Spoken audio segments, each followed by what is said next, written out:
Mic check. Mic check. 1, 2, 3.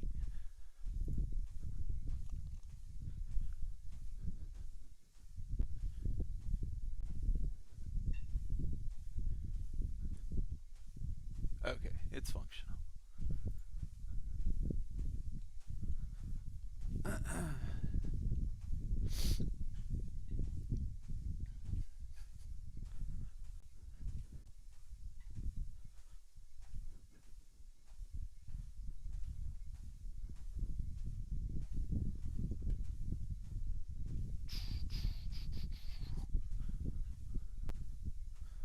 Hey, Christopher Reed.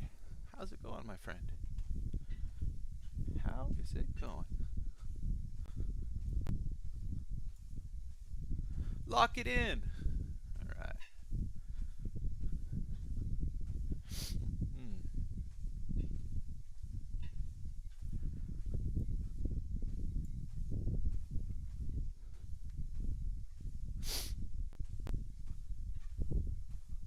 You know, the morning goes very well.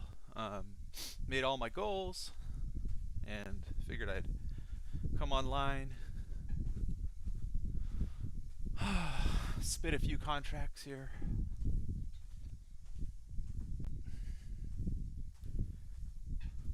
There we go. Oops.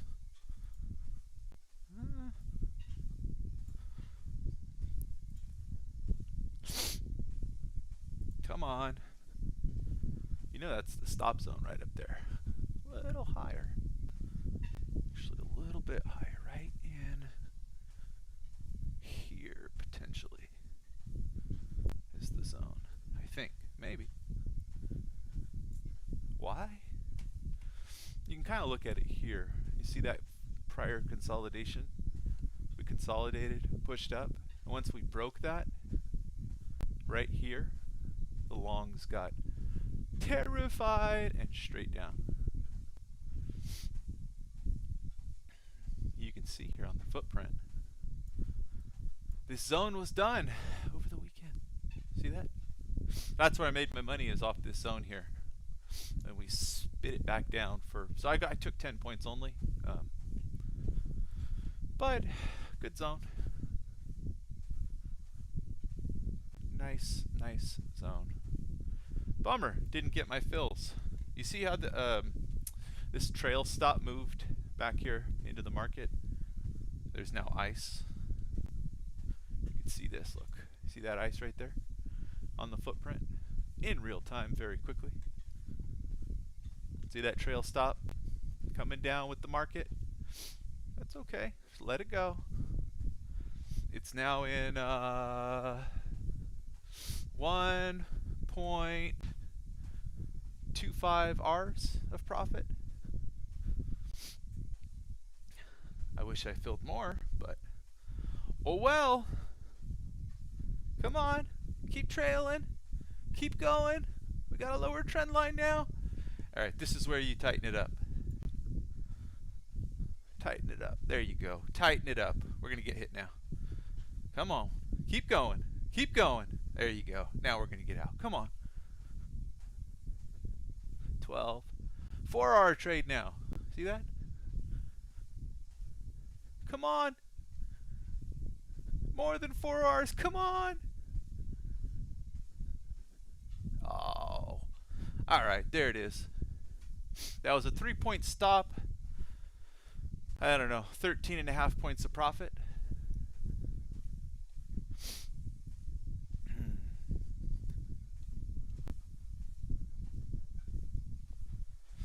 Well, I guess we got to cancel all those other ones now. Bummer.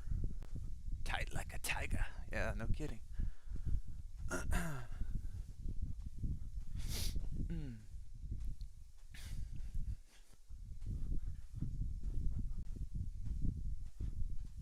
I love playing against the ideas of trapped longs, right? Or trapped, traders in any direction, but like here, right? Let's play with it a little bit. Right, we had this. Let's see, are we on the right? Yeah, there we go. Right, so right in here, from this zone to this zone, so we're consolidating. Here, let's get this on. We're consolidating here.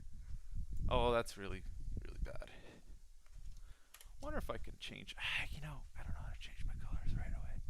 Let's see. Let me take a look at this menu real quick. Shift F9. What is this? Yeah, that's off. Okay. F9. And let's do this.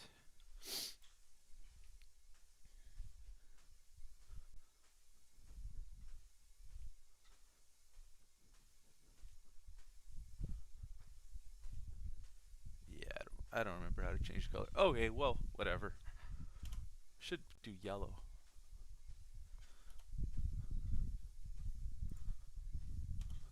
There we go. So we're consolidating, right? And then we break out here, right? So as we break out and come back into this zone, you see this little bounce here, right? By this wick. Those are shorts wanting to cover from this area. And then as we go through, the longs get screwed. So a lot of them get stopped out, right? And a little consolidation here. So all the longs that got long here want to get out, so you get the pullback. Then as you get back close to this area, it becomes major resistance. Hence why I drew this little red zone here, right? And I was hoping for, because you know the E-mini loves to move in ways to go get the stop. I was hoping for this, and then boom, right? Oh, look at that. Look at that move. So shorts from here are covering right now. And now this is resistance. See that wick? Whoosh, back down. So if I was being a little faster and not explaining this to you guys, I could have taken that scalp right there. So anyway, that's what I was hoping for, but I only filled here, just one. You know, you gotta sometimes scale in, and that's why I was moving my stops up here. And then trying to get more up here, essentially. But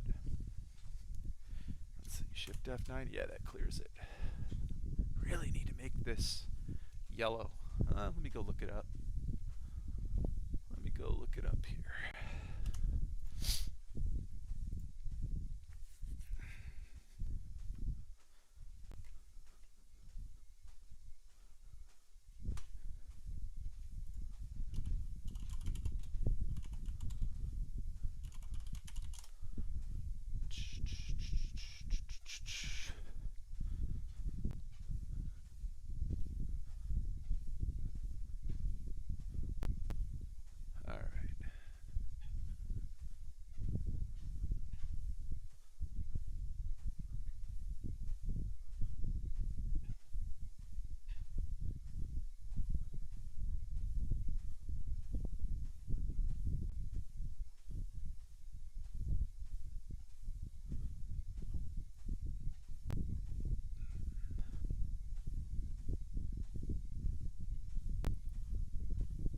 Oh, there's a way. Oh, there it is. Shift. Alright. Now let's try that.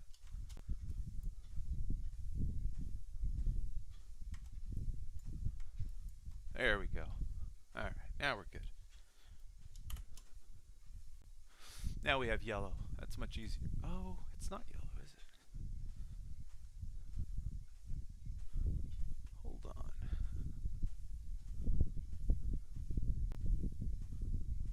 Oh, I see. Never mind. I have to just hold control down like that. Okay. Anyway, you see that little blue area here? Big, or the orange area? Ice. You can see that it's extended out here as well. So they're going to want to try and get compensation here above at some point.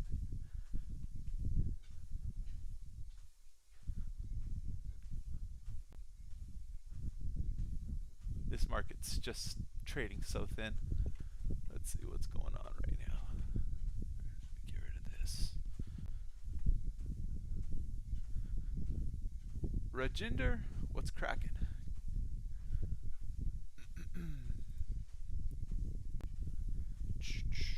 Tuesday. Just some volatility. That's it. Not a particularly great place to execute right now. So now what we're going to do, or what I'm going to do, is I'm going to take this, move it up to here. Because you can kind of think of it as, let's see, like that, and then stops here, right? So we already kind of came into this zone here and rejected.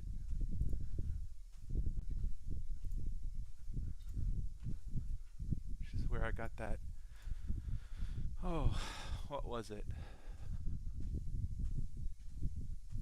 Well, we can actually look. Let's see. A little bit of action in here, but then we got this short here. As you can see, I took a little short here, and I realized that this here was it was starting to act like support, so I got out right here, quick. And then I got this one up here with the 3-point stop. So it was 82, I guess. Stop was 85-ish, I think. That's the default. So then I took that for a run from 82 to down here, 68. So what's the R's on that? I don't know. Just using a little trail stop action. Let's see. We can figure it out. Let's go, what was it, 80. Let's say, we'll call it 82.25 because we don't know exactly. Actually, yeah, we'll call it 82. It looks like 82.25. So 4.58 R's. So I'd said 4R or something, a little more. Whatevs. Just a contract.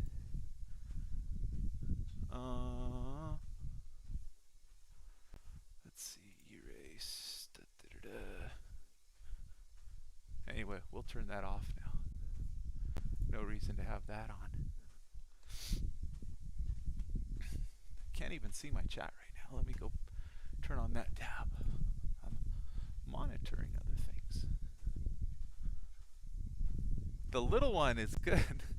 She's let's see, she's been up since around 7:15 this morning, and she got grumpy about, let's see, what time is it? About 15-20 minutes ago. She got tired.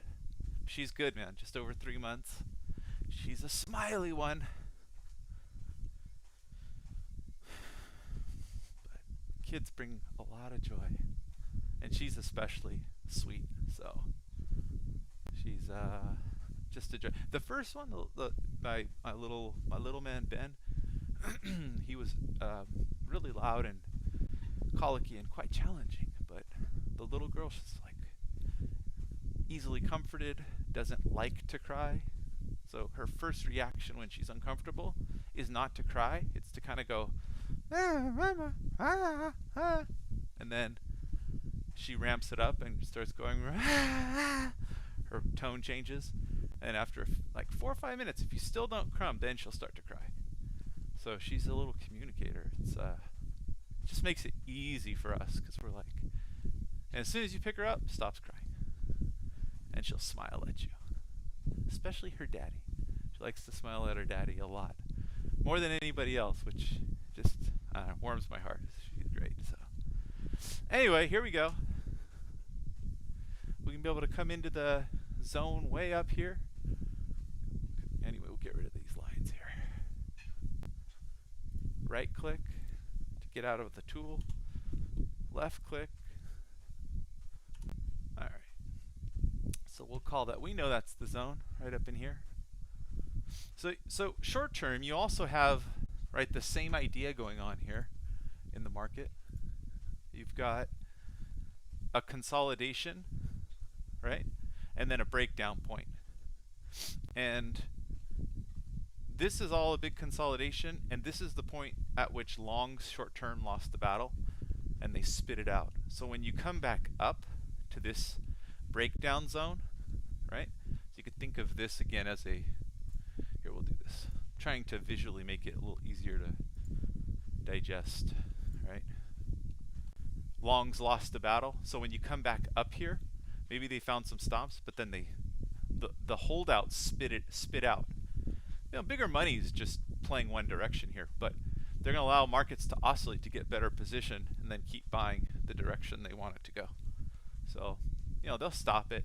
And again, we got a big order here, so they want compensation. There was a big order here. They're going to want compensation. See how it was this big order, and consolidation was already resistance here. We already talked about that. So here we go. Next level is a little higher, huh? Potentially.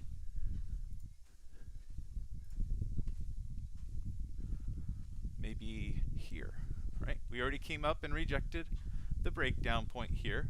So if we go a little higher, we're into this area here as resistance, but then also up here because E-mini loves to run the stops. So the entry point, if you can potentially get it, is somewhere in here. And then we have a little consolidation up here. Now these are 1,000 volume bars. So 1,000, 2,000, 3,000, 4,000, 5,000, 6,000, 7, 8,000 contracts in this zone here, maybe 9,000. So think about that when you're looking at volume rotations. Is that likely going to cause some of those players to want to get out at a break even? Yeah, sure. Absolutely. Or at least get out of the contracts that they bought up there. And if they bought lower and have been holding, then they can get out here a little bit, at least de-risk from their initial wrong position. So that's how I like to think about it. This market's all about traders profiting from where they bought and sold, and de-risking where it makes sense based on where they bought or sold. So that big ice there, oh, they're going to get compensated now. This is what we were talking about, right? They want to get compensated a little bit too. So look at this footprint. There's not a lot of volume build up here. People are freaked out about this. Where's the volume node up here? Now, if there was a big old, or a big young, or anyway, if there was a volume node like this, then some resistance and whoosh would be warranted. But if we whoosh here and they buy it up, you're probably just getting faked out for the break of this, which doesn't have volume, right? So you see how we kind of use the volume node or lack of to understand it a little bit more clearly. So this player here wants compensation, likely. Anyway, the chart just moved. Clear that out. Down here we have the NASDAQ. But if you think about it from a little bit, I mean, it's the same idea here. We have this market, just something else to note. We have this bigger consolidation zone. We ran stops into it. Again, short term, I still think this player is likely going to get compensated. But right now, we're rotating all the inventory from here a little lower. Choppy day. So I think the really good plays short term are kind of all done. Let's see, it's 9:45 Pacific Standard Time. There we go. Small, really low volume. Look at that, 13 contracts, 27. You see these little orange areas? This is, tick. They're just running stops for tiny little players.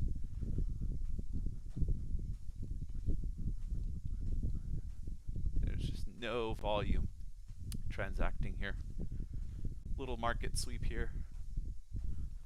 You could see it on the time and sales, but you guys can't.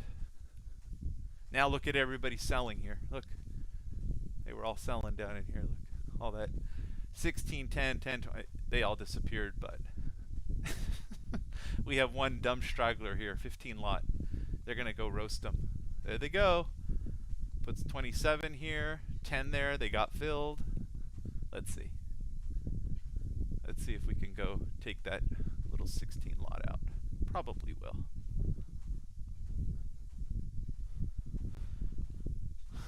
This right side is the MBO, market by order. So it shows that 10 lots or greater. See all the liquidity sitting up here?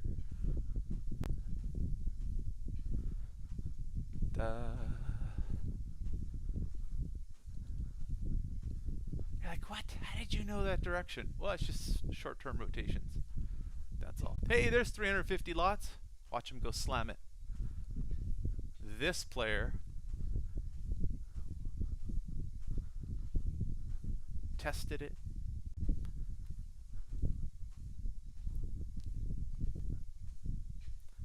Oh, low contract values right here at 76.25. Let's see if they go fill back in. 76.25. Come on. Let's see.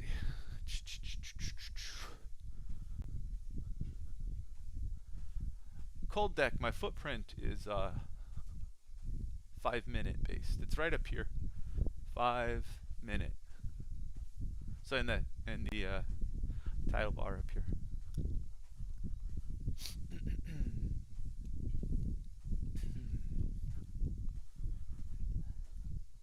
Starting to rotate above this big player. It's also now a volume node, see? See that?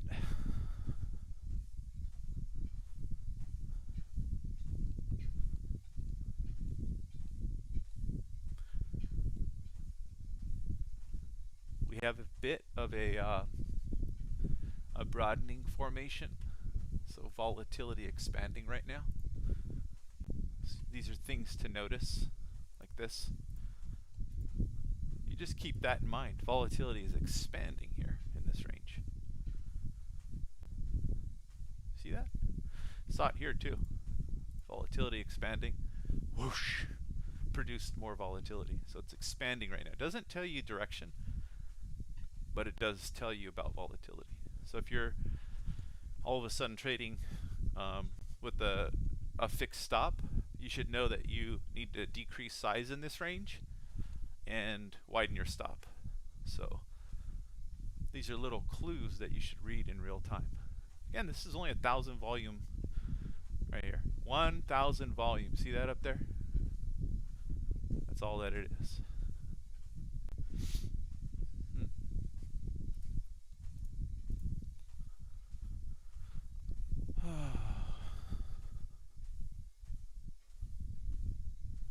Appraiser guy. No, I don't share chart books at all. But I do highly recommend that you pay someone like Ticino Trader for chart books. He's got a lot of very, very good chart books. I don't sell mine. I don't share them. I just show you how to build them on my YouTube channel. So all of these chart books, let's see. Well, you only have 2 chart types up here, right? But all of these, I show folks how to build all of these, or the majority of them. Let's see. Let's see if we can show you something here. Right side. There you go. And like this one, this TPO chart, I show you how to build it exactly like this, breaking out all these various sessions, European, Asia, Europe. I call something USA too. Just go back, look at the last few uploads. But my channel's got all of the playlists all separated out. Nice and easy for people. But anyway, we can do something like this. Alright, we could look at the market from this perspective. Maybe do that a little bit. We can on this last one, like that, right? So now you see the standard profile, and then this is broken out into their own 30-minute segments. See how we hit almost 100% extension too? See, this is why I have this up here, is because, you know, for example, on this, you can see we're at 100% extension. And then, you know, if you go over to, let me see here, turn that off. If you go over to this footprint chart and you see near the 100% extension, we have this resistance zone up here, right? And look, the 100% extension is somewhere up here, but this is already a resistive or a resistance zone from prior analysis. And look at how beautifully it works, right? So you get that 100% extension off the TPO, and then, you know, you've done your homework and you just use both for a little bit of confluence. It becomes sort of a, you can get in with more confidence on your trade and more easily hold the trade, right? So if you're like one of those people that is like, yeah, I get into a trade and I just want to take 2 points of profit. Well, you know that this is a bigger zone based, it's a 429 BBWC, right? Base breakout with consolidation. So on 429, that's the date, between this and this zone, there was a sort of a base, there was a consolidation, and then it trapped longs. So it was a consolidated, and then it had a big breakout bar. So BBWC, base breakout with consolidation. The order of the acronym is a little off, but that's okay. And so that breakout bar trapped longs because it was swift and it moved quickly. So it left behind a bunch of traders that likely added to their position. Anyway, when you go back there, it's usually resistance, just how it works. And so that's in the chart, and then it happens to correlate near the 100% on the TPO chart. And so that can give you what I was mentioning earlier, what I was kind of driving at, is that when you have something like that, it can cause you to be a little more patient in the trade. You know, instead of just taking, let's say, you know, you got in here, and you're waiting for some sort of breakout with volume, and then you're looking to get short. You can hold the trade for more points because you're confident about the move. So here we go, right? You got a huge move off that zone, which is where I took 10 points. So anyway, we can change this because we're in a zone right now, and I want to see what the deltas look like. We can see them here. This is for the whole session, but I'd prefer to see what the deltas look like right here. So let's change this chart. So chart settings. Oops. Let's go change this chart setting. Let's see.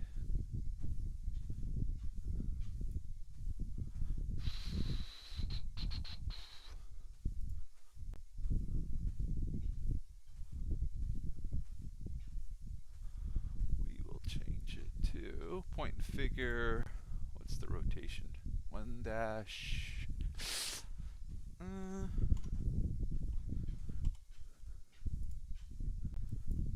1-20 maybe. I think. Let's apply that and see what happens.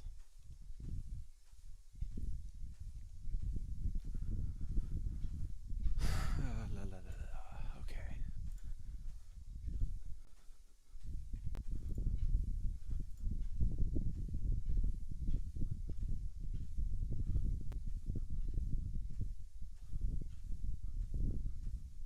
Hey, thanks, Christopher. I appreciate that.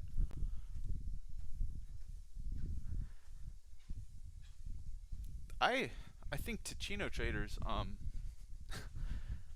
a big fan of Ticino Traders' work.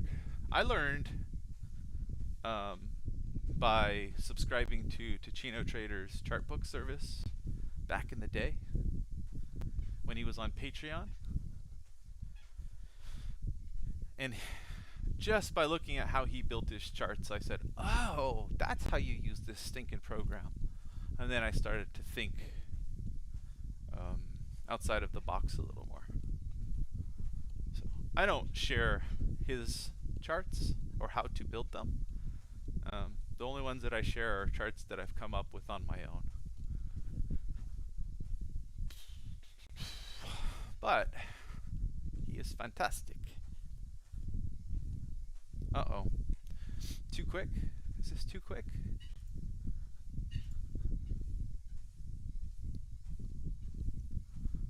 La.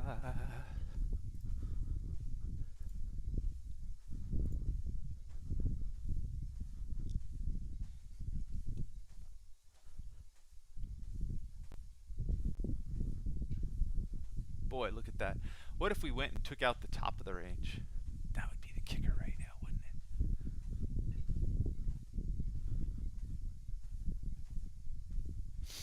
it? Never know. Let's see, where's the liquidity coming in? A little bit on the ask, 50 up here. A little on, nothing on the bid, really.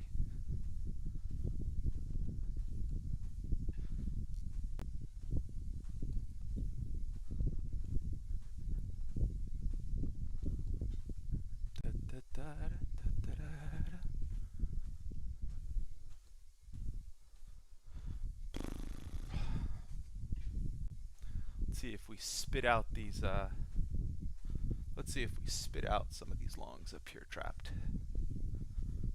Or if we go take stops.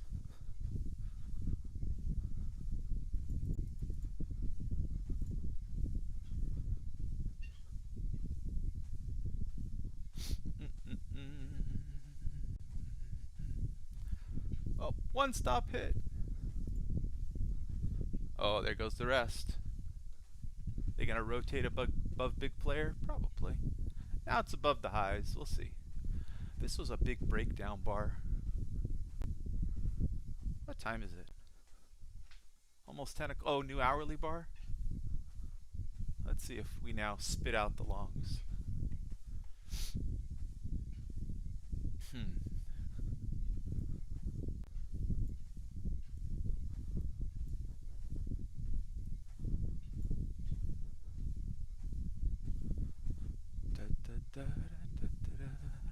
Now we're trying to close out on support down here.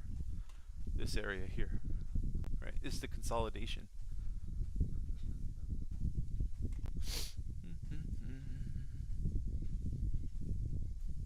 Oh yeah.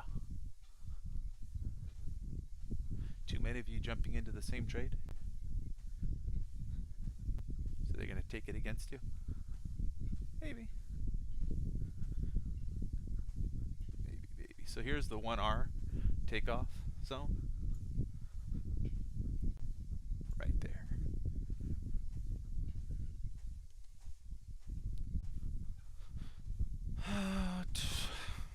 Yeah, they're going to take out stops up here. That's okay.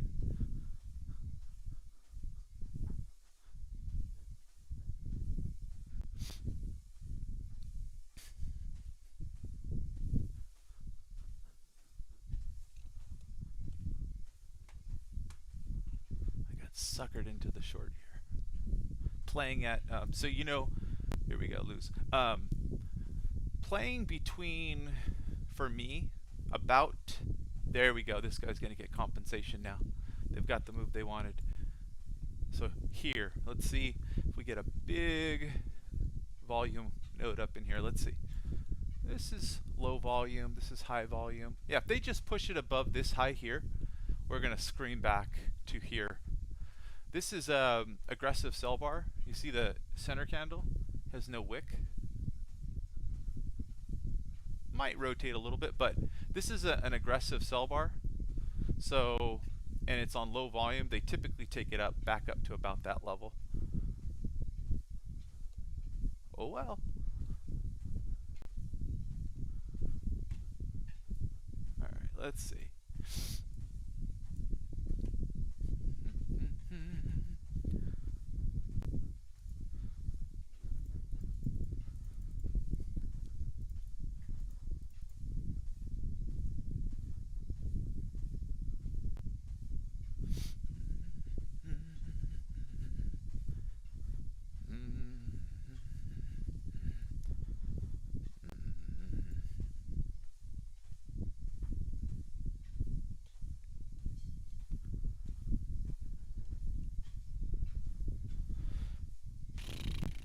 Where's the 1R? Right about here and here. So you can get 0.8, 0.9 Rs all day long. But can you get 1R? Bing!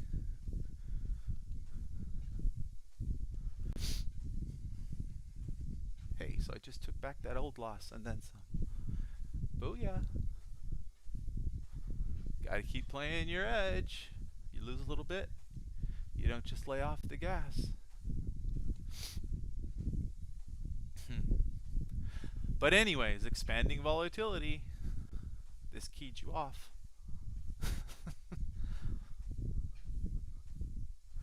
Gonna take out the stops right here from this area and then whoosh. Not fun. Let's see. Look at the NASDAQ, just take it above this very specific, it's the same, it's a correlating, or I'm sorry, corresponding zone with the BBWC thing that I was explaining earlier on the NASDAQ. Look at them take it just above, and whew. So the NASDAQ moved relatively more aggressive. Oh, let me get this back centered here. There you go, see your chart. So what do you think on the NASDAQ? Support? Are we there? All right.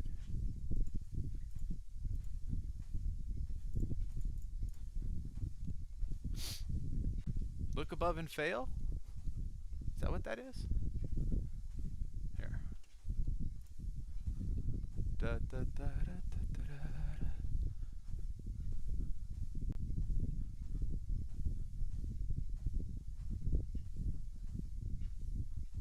Might be. Breakout level here. Fair amount of volume up there. Let's see. Yeah, a little volume node here. We might bounce around a little bit. Let's see.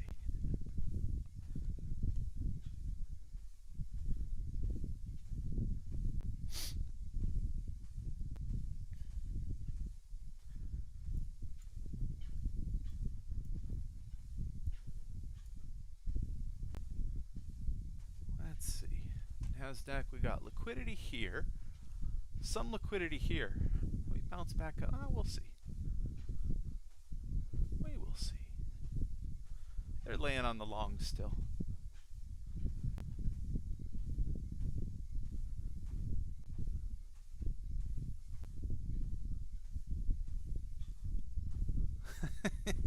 Captain Price, how long have you been trading? That's my question.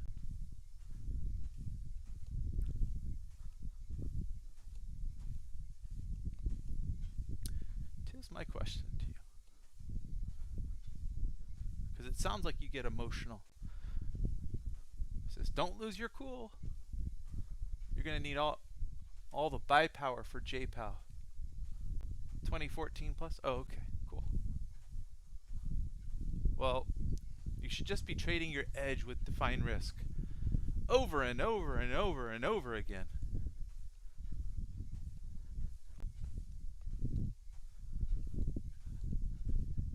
If you're losing your cool every day from making a few trades in futures, you're going to get yo-yoed, meaning you're going to lose a lot of money.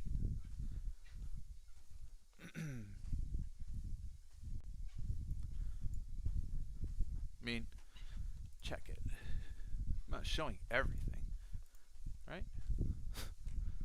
A little long.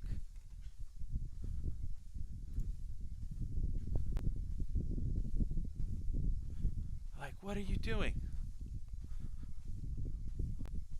I just took off into here. See, there's a little delay on the feed, so people aren't going to be able to copy trade me here. But I bought into this area right here, and I took off right here. Little 8-point stop loss. And take a little 8 or 9 point win. Each of these is 1 point every single tick. See that? Bought here. See that? About 10 points to here. I got some right up here, but the rest I just took here. I can already see that they're headed towards this liquidity probably. You're like, but then why don't you short it? Because it's bad location. Your risk needs to be up here. Your reward is somewhere in here, off of this area here. See that? See the bounce? Like, wow, but it's high probability. Nope, it's about risk reward. It's about the setup, because you can always be wrong from here to here. Why don't you get long here? Yeah, that might be an idea. While I'm talking, I'm processing slower.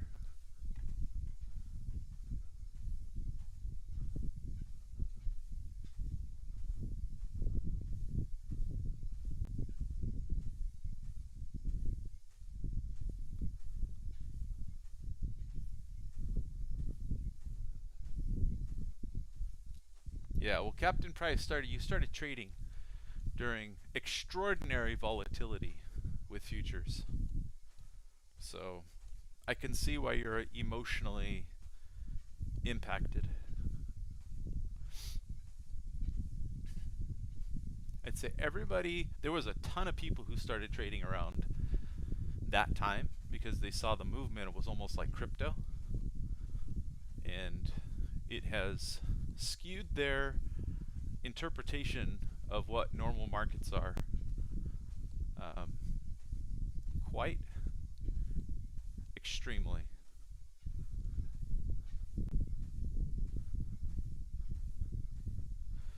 Chris Gardner, hey, how you doing, my friend?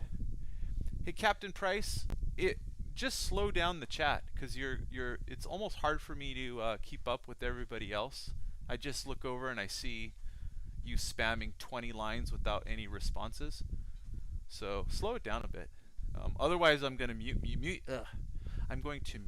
for the day. I like interaction, but I definitely don't like spam. And you spam a bit, so get it under control, my friend. So Chris says, one level I tried out and like is the previous 30-minute high-low.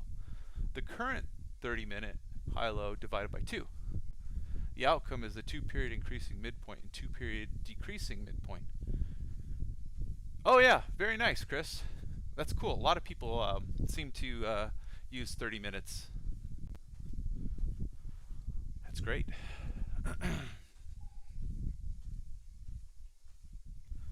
ECB Schnabel. Let's see. Asset buying should end before rate hike, probably at the end of June. Talk bearishly to me and watch the markets rally.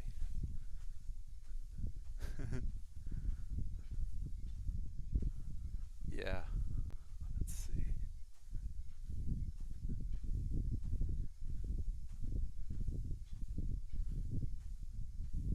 Increasing.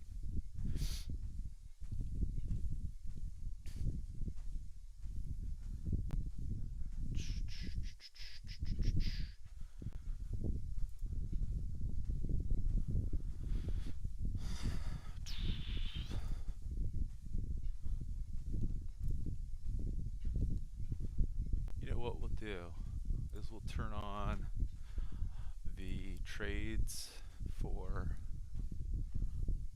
the NASDAQ and the ES on these two charts. There you go. That way when I enter an order, you guys see it like that.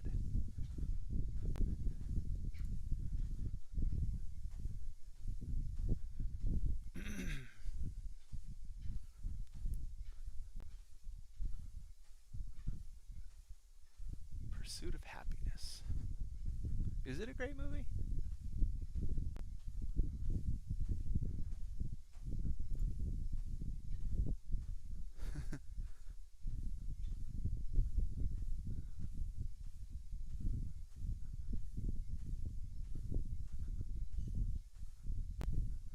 Captain Price is in timeout.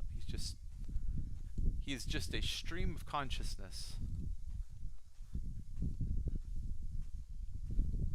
Must keep talking. Sorry, Captain.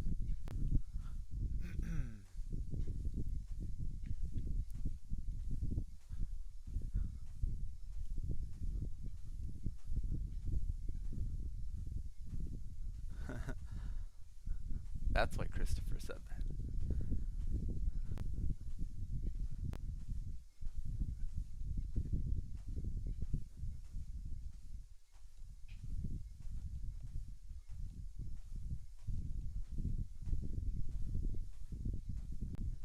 Chris Gardner, I used to work with the guy with the same name as you. He was an engineer and race car driver.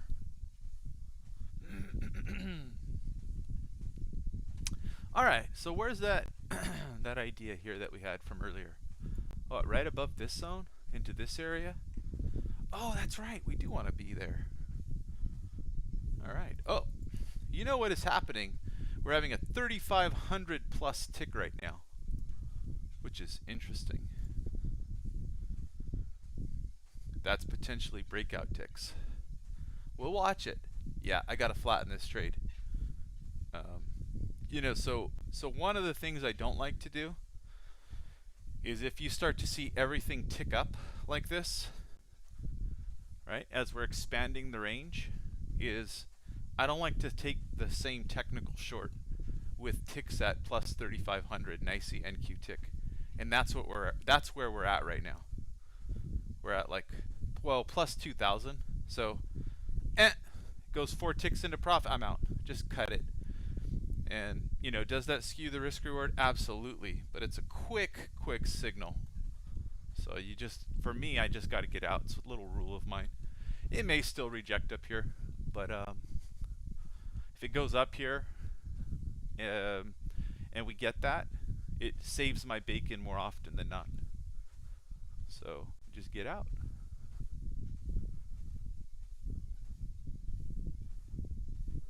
So Captain Price, you're only timed out for 300 seconds. Give everybody else a chance to get a comment in edgewise. I'm not angry at all.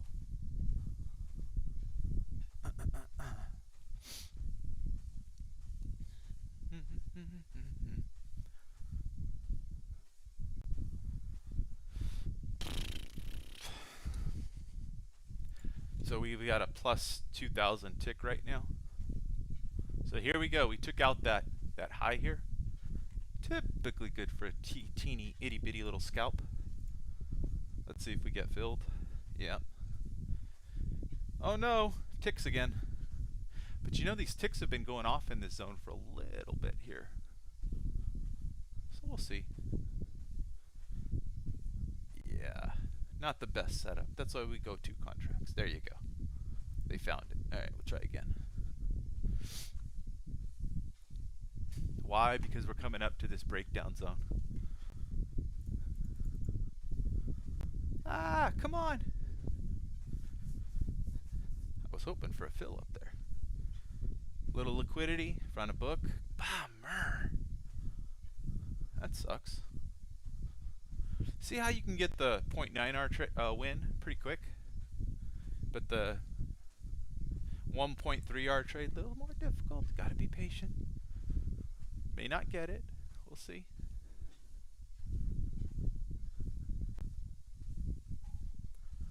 AT&T raises some mobile plan prices for first time in 3 years. Oh boy.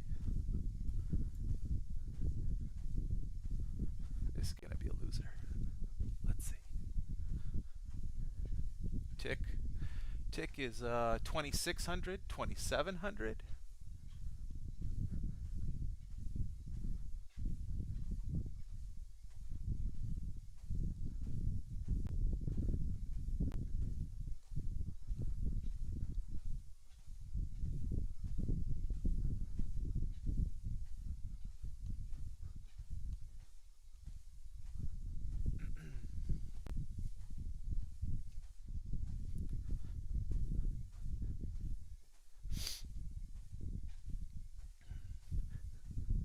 One of the detriments of trading this way is that your liquidity goes right.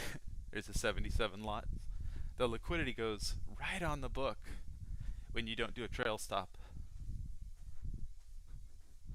Oh, the 77 just paid up. You see that? They moved up. And that 50 and 25 lot have been sitting there for a little bit.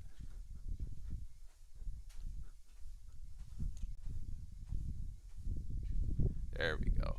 A loser. Oh well.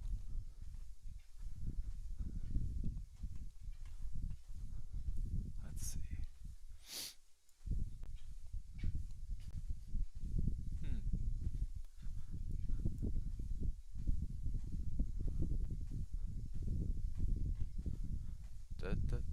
See 2,000 tick plus 2,300.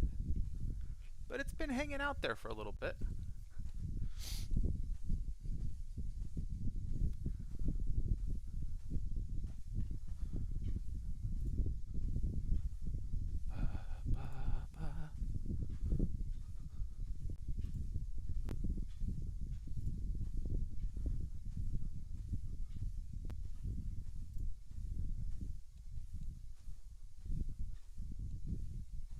So now we have thrust, big up, pull back.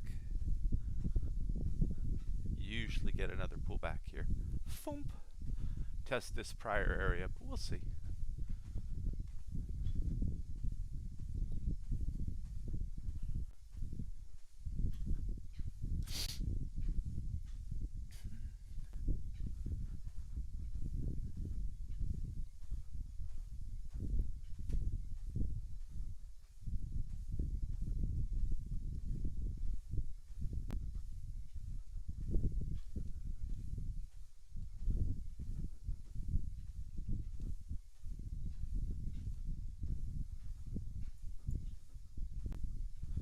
Ooh, they're fast.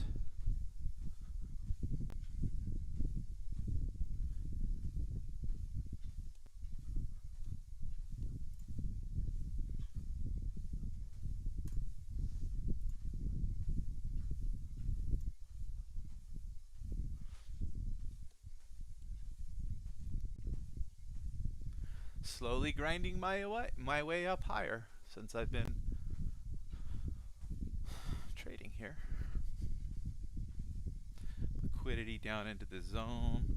Bounce here.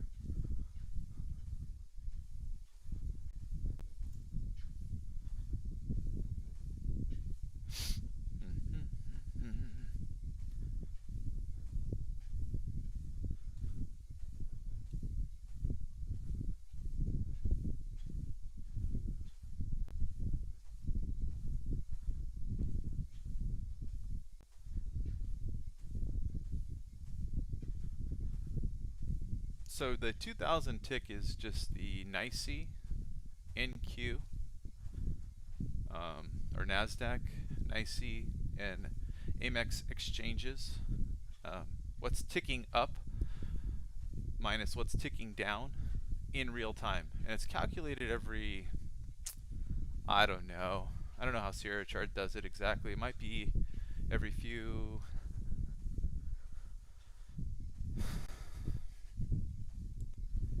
milliseconds. I don't know. I'm not exactly sure. A few times a second. I don't know. You can look it up on the Sierra Chart support board. That's all it is. Oh, more news. Dang, I should have held that short for the full target. That's okay. So you see these are 2-point stop, 3-point profit takers.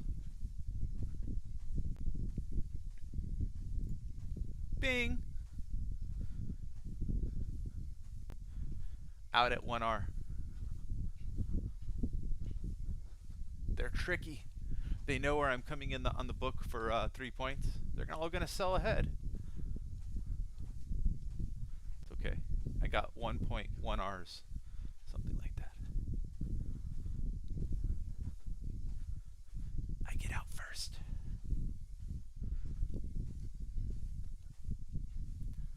So I think I'm up something like net 23 points since being live.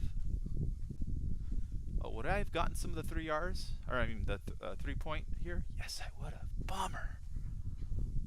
I suck as a trader. I missed the extra point. Oh well.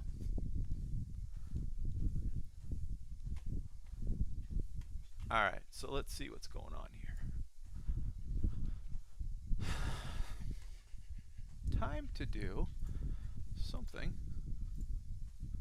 like this. Come on. Got this. Oh, we only got one contract. Bummer.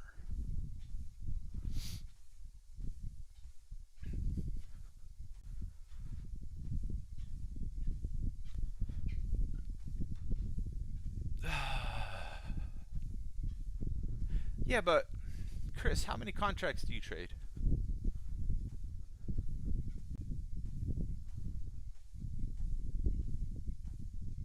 Well, even if it's MES, you're not telling anybody anything, right? We're just saying. It is all relative, my friend, right? Yeah, yeah. So there you go. It's all relative. So I could have gotten out here for 1R, right? But what I did up here is I've got a 8-point profit taker, 4-point stop loss, and the high of day right now is 95.75. So we have 145 lots that we're gonna just demolish here at 89.50. There he goes. And I'm out for the full 8 points. So that was a 2-to-1R trade. You're like, why did you switch to that? Big levels, my friends. So I'll explain it to you here. You see this and this, how they're big sells from the level? You see this? Big sell from the level? We're coming back there. This is making a lower high, so we're coming back there again. I should have gotten in earlier and just take, because I think it's going to go even more. I should have gotten in here, but hindsight is 20/20. I didn't quite get what I wanted here. So now I'm up, let's see, I'm trying to calculate it, about 31 points. Anyway, let me cancel all these orders. They don't matter anymore. And you see the big size come in on the pullbacks, and they're getting a little aggressive here in this area. Hence you saw the, what was it, 147 lots or whatever it was. People get aggressive typically after price has come. So anyway, let's do something like this. Watch. You're gonna understand about context here in a second. You see that? This is 1, 2, 3 times. So now people are looking for a breakout trade to the upside. So they're willing to buy heavy here to try and get that, right? Now remember, this is a 1,000 volume chart. It's not time-based, so the trend line is going to look totally different than it does on, say, a 5-minute chart, okay? But essentially what happens is people get more aggressive as we come a third time to a trend line. Bigger players start to recognize, hey, we might have a breakout on our hands, rule of 3 kind of thing. And so they'll start to position heavy in here, and they're going to try to defend it. We're going to rip back through this trend line likely. Just saying, it's very likely that we rip back through it because now they're invested here, okay? Unless the whole market sells off, in which case they'll dump them. All right, there might be some news or something. News is coming in, and it is moving markets a little bit here. But as long as it's nothing different, they're going to, nothing too crazy, they are going to defend this level. They're going to push it back through. It's, you mark my words. If it doesn't right now, if it just pushes down all the way to here, I'd be very surprised. But since we're near this trend line and some players took positions, they're going to want compensation. They found stops underneath it, all the people who bought ahead of the big player. So maybe we get the wick rejection here as we come back to the player, all the people who bought ahead of the 147 lot. Because, oh, size matters. Doesn't some things in life, but it's really how you use it, right? How do you use the information and explain the story about who's doing what ahead of the size? You see how I transitioned from talking about one thing to another thing? Anyway, actually trading. So the narrative here is rule of 3, and you got players starting to position. But What they're missing a little bit is off this zone. It's a breakdown BBWC, which I explained earlier, and the aggressive sells off these areas. So we are then likely, as we come back here, that the value people are going to be selling. And I think some of those are institutional based on these straight line moves. So that's it. Just trying to interpret the market. Hence why I went for 8 points, not a 5 and 3. Little wider stop and scaled in. I didn't know exactly where it was going to reject. It just happened I got a fill up here and got out for 8 points. But we'll probably, because of this trend line, come back up, try again, and then maybe roll over. So okay, now we're washing out those longs ahead of the size player. So we're going to wash them out.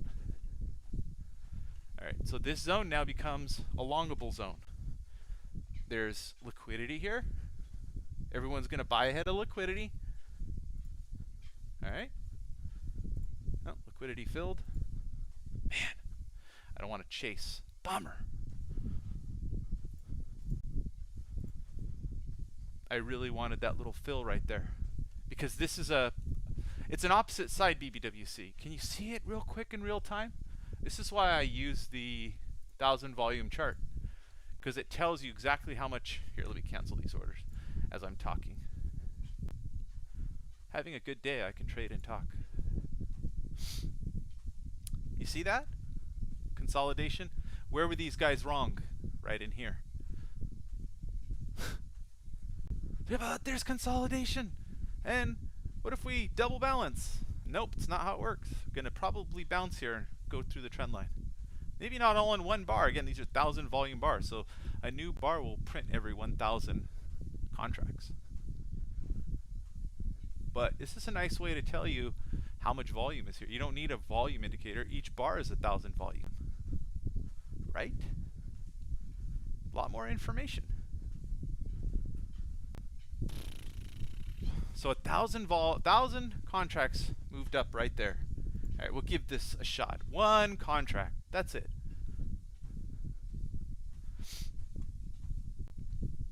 Not super confident about this one, but I am willing to risk one with 4 points. You remember, I just took 8 points. And this is about a 60% probability play, how I at least perceive it. So if I lose 4 points, fine. I'm going for 8 points again.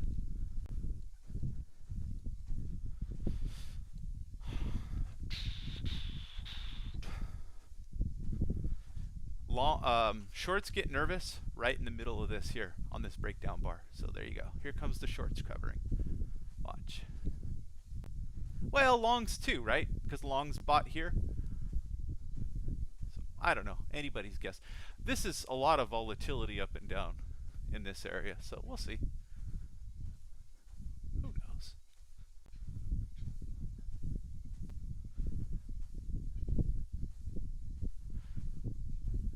I also think this is support because of these candles here. And then we came back, rallied, tested here, and came back. So now we took out stops below this consolidation. Just seems likely to me that we go test this trend. Again, I really think this big player here wants compensation. That's what I think. Maybe they were short covering from here, right? See this bubble? Maybe they shorted here and they covered here. It's possible. But I think they want to go a little lower, accumulate, buy above, and then they trigger all the shorts and get out. Let's see. So here we are at 1R.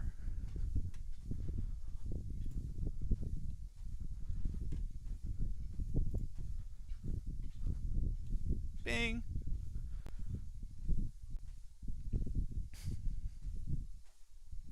If it takes out the lows, I want to be out anyway. Whatever. Giving it a shot. Might take out the lows. We'll see. That's a pretty big bar on the 1,000 volume. See that?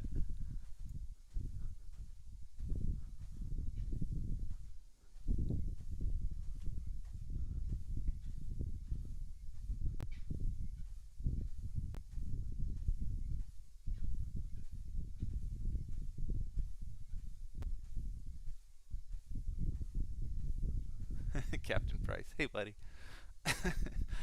Momo. Thanks, Mumu. Or Mumu. R. Lacey, what is on the bottom of your two right-hand charts? My two right-hand charts. Oh, so that's just ask volume, bid volume ratio. That's it. So it kind of tells you which side is moving the market. That's it. All right.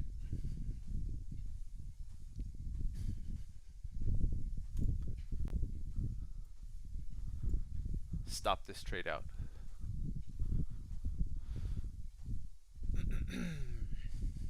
So that trade goes into the 0.2R point whatever wins. That's it. So that's a 0.2R win. So it had 4 points of risk, and I took off like a point.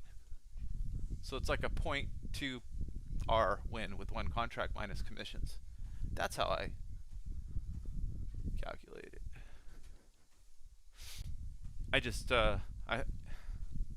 I've seen this where we have this big red bar, we oscillate up and down, then we go fail. I think they're selling into your bids right now. Could be wrong, but that's what I think's happening. If it goes up here and gets my original position out from with 8 points, I'll be sad, but whatever. I'm up 35 points since this broadcast. It's okay. It works. All right, there it is. Ah, come on. There you go. Oh, no.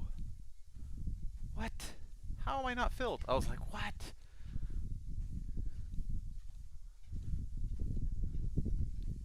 Anyway, this trade needs to be tightened up a bit. And now here. There you go.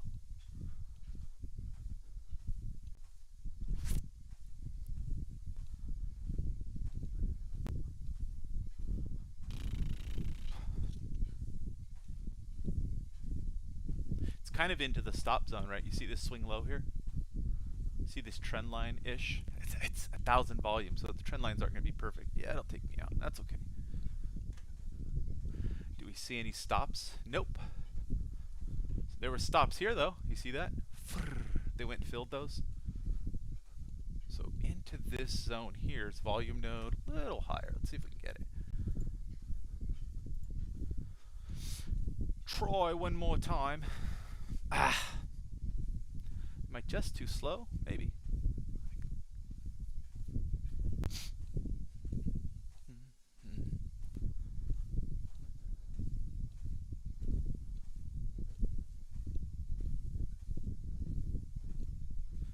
Grind.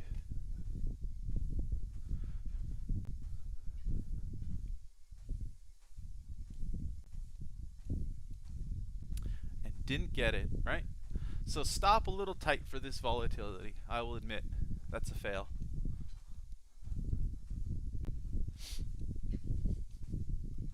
And I even said it, didn't I? Oh, right into the stop zone. That's where you should enter, into the stop zone. But whatever. I actually think, let's see. I think we're going to get it here. Let's see. We'll try one more. And two more. All right.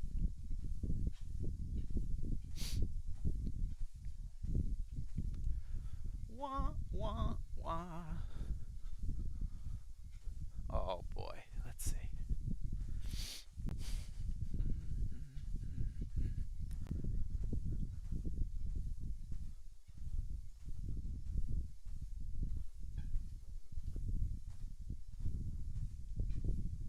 The 10 and 24 lot's going to get slammed here. Let's see. Yep. They took the liquidity. They said, give it to me. You show me on the book, give it to me.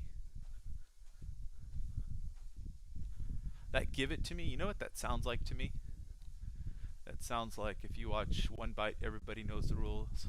He interviewed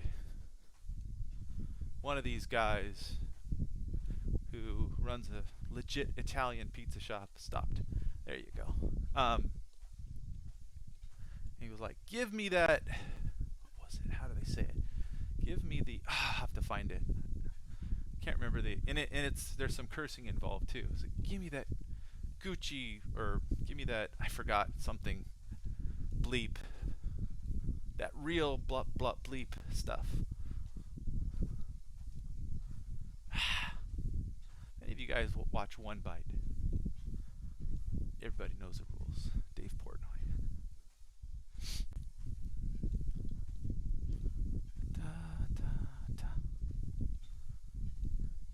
You know what a lot of 95% win rate traders do? They play this, and as soon as they go into a few ticks of profit, even though their stops are up here, they'll take it right here. Right? They say, oh, hesitation, oh, take it right now. See that? They'll take it right here. For what? 2.25 points, but you know, I'm down to 26 points from 35, right? So I lost 10 quick ones just like that. You can't do that. If your stop's way up here, if the market takes you out. Now, if you want to risk 1R on the trade, then move your profit taker down here. But you know, if we come out and take down this, we'll call it a dildo bar. What do you think? Where do you think price is going to go? It's going to go beyond that.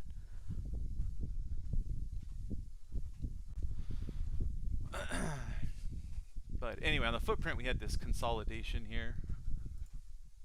I'm just taking a shot. Again, on the short side. We had this consolidation, so, you know, double consolidation on this 5-minute takes us to highs, right into my stops potentially. So we'll see.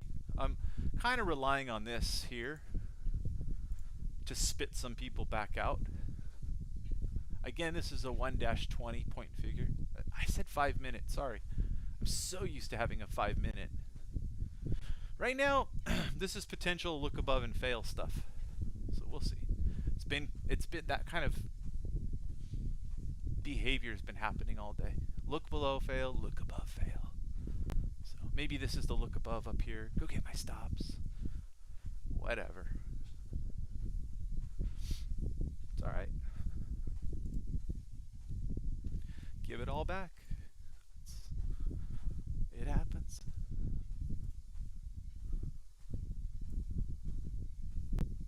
Anyway, did what I thought, which is we're going to go battle for this area here. Because again, rule of 3. So they're going to try. But I think there's some institutional money that keeps selling it here. So we'll see if that works out again. So we're short. What are we short? 3? Yeah. So we'll take one here. One here. One here. And one down here. There you go. I like that. Because you never know.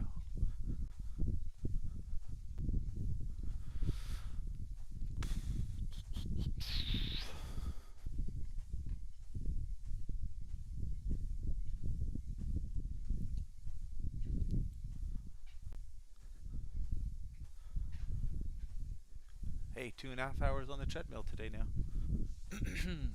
It's about time for me to get off, but I'm so chill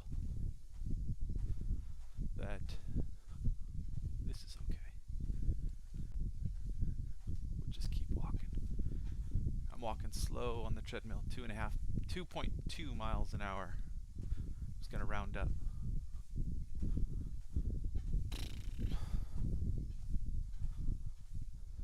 Uh-oh. Uh-oh.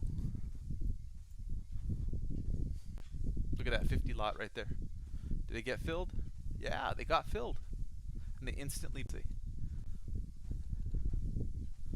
Short-term shorts.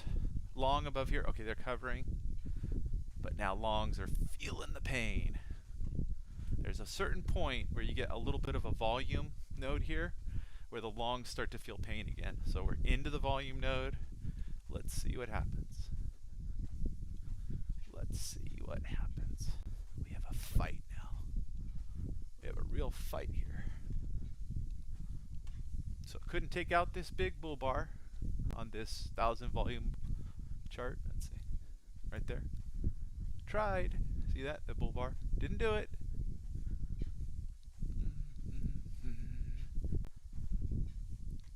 This, for me, at the expense of looking like a fool, which, hey, I do that pretty often, is where I stop out. Like, what? So impatient. Yeah, well, I now have a thesis change.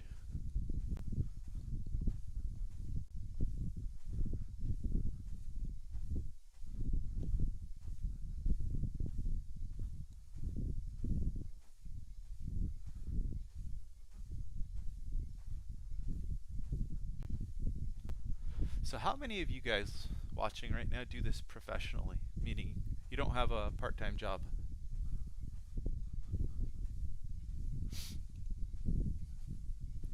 You just trade for a living.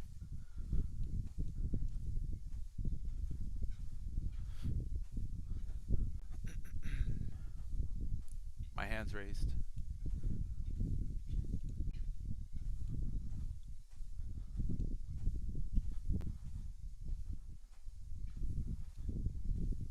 This is the reason I don't like trading during this time. Oh, Chris, that's cool.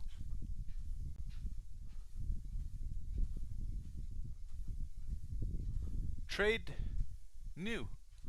Great name, Trade New. Yeah, that's cool. Yeah. Yeah, so this, I don't like it for my short here.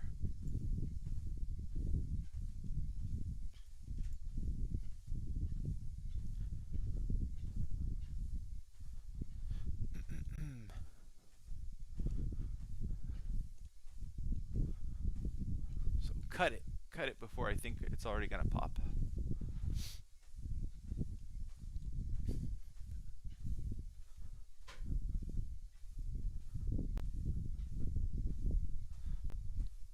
Kimster Trader, that's awesome.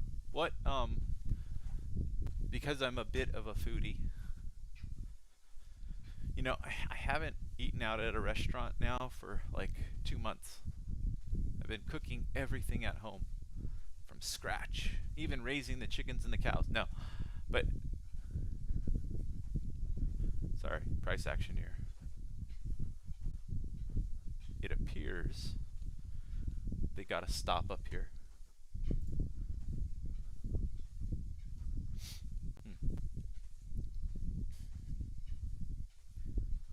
It appears.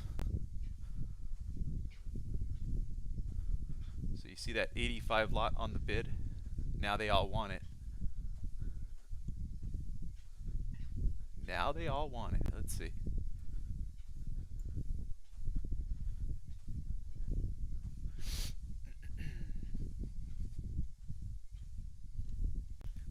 Yep. Sloppy. Oh, 2000 tick. Here it goes.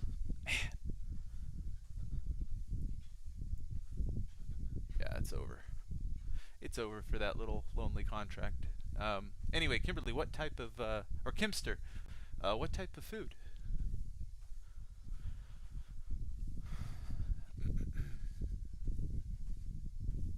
So I've been doing a lot of cooking lately, like just a lot. But you know, I'm cooking for the family a lot of times, so I'm cooking for a few days, sometimes at a time, especially like meat dishes or something.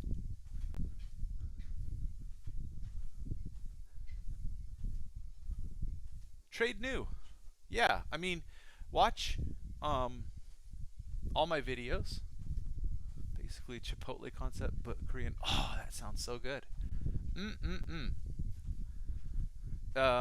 So Trader New, like, there's no short answer to how to trade profitably, but first things first, try and understand, sorry, price action, breaking down from the level. Let's see, we're gonna try again. Fake out or breakout. So we got that 85 down there. We're gonna move this up. There we go.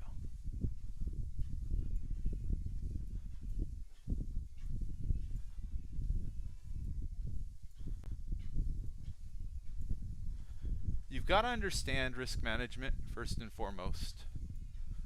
I've done a Monte Carlo video on essentially risk, but you need to understand what you're risking every trade and how to prevent big blowups in your account, right? So not to add to losers, that type of thing.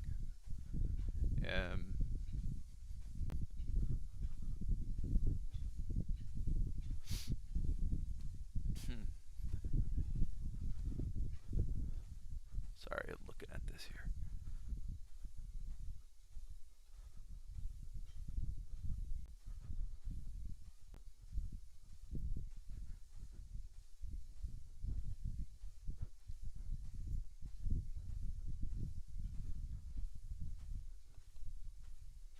Coming back for another time here.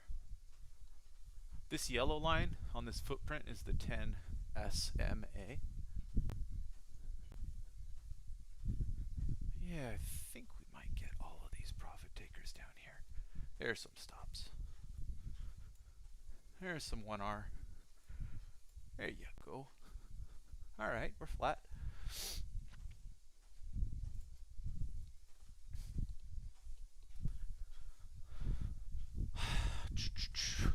All right, see, you see, Chris, how I'm oscillating up. I'm up to 36 points again, right?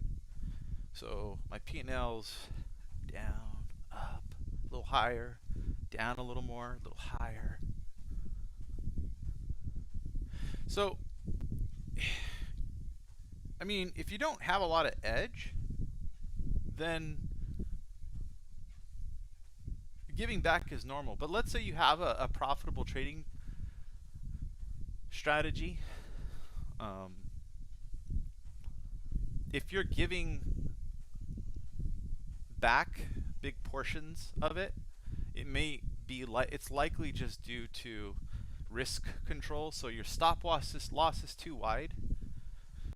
In which case, if your stop loss is always wide, right, and your strategy that's part of your strategy, then you're always going to be giving back.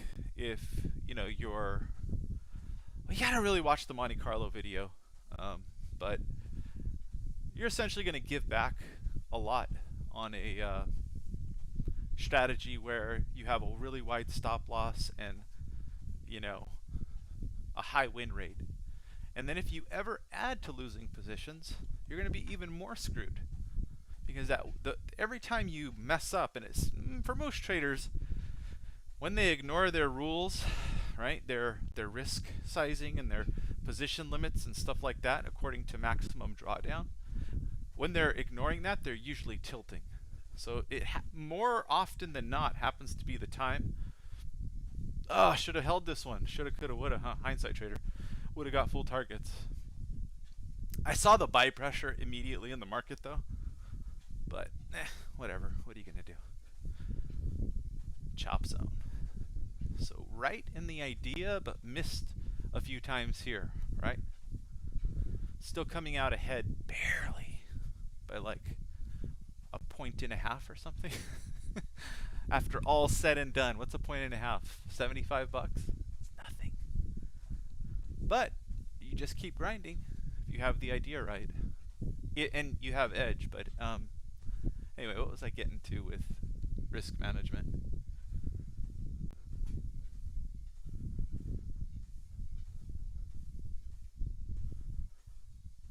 You really need to follow your rules all the time, because otherwise your strategy that has edge, if you're not following your rules, typically you're not following your strategy either.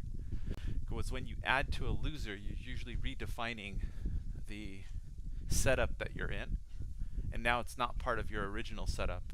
And if that original setup would have stopped out and you're moving your stop loss and adding to your position, then you don't really know, unless you journal it correctly, that that strategy is actually not a winning strategy. All right, we're bouncing off the 10 SMA on the NASDAQ here. See this?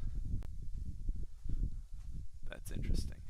It happens also to be this area that had big consolidation. So it's trying, folks. It really is trying. We hit the top of singles from 429 on the TPO chart. So anyway, somebody, Finance, or Franco Rod, sorry. Does auction market theory play a part in your trading? Yes, yes, and yes. Franco Rod, if you want to know more about what goes into a lot of my trading, so I have shared videos where I do charting and analysis on weekends, and I'll talk about auction theory at length. So check those out. They're like 2 or 3 hours long, but I take everybody through like my whole, how I determine all these levels for the upcoming week, which is why I kind of say it all the time, Monday, Tuesday are my best days. Sunday, Monday, Tuesday, because I'm so prepared from Saturday, Sunday charting. So prepared. And then if the market moves a whole lot, I got to do some more charting Tuesday, Wednesday. Just depends what's going on. So, you know, tomorrow we got, as Captain Price has been pointing out, we got JPOW. We're going to go take out stops here below the lows. If it hesitates, it's going to bounce.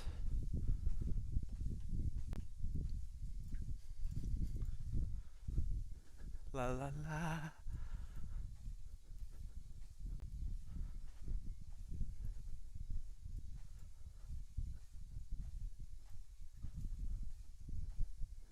There we go. Quick little scalp. Ah, missed it. Dang it. Gotta be faster.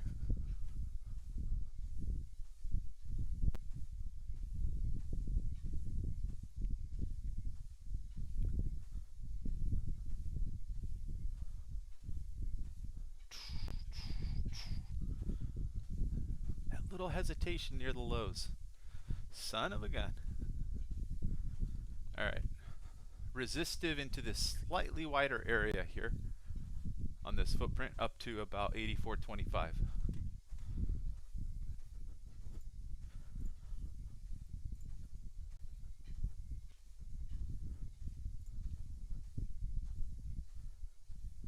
Little 30 lot there. Take them out. Or not. Bomber. Couldn't get a fill.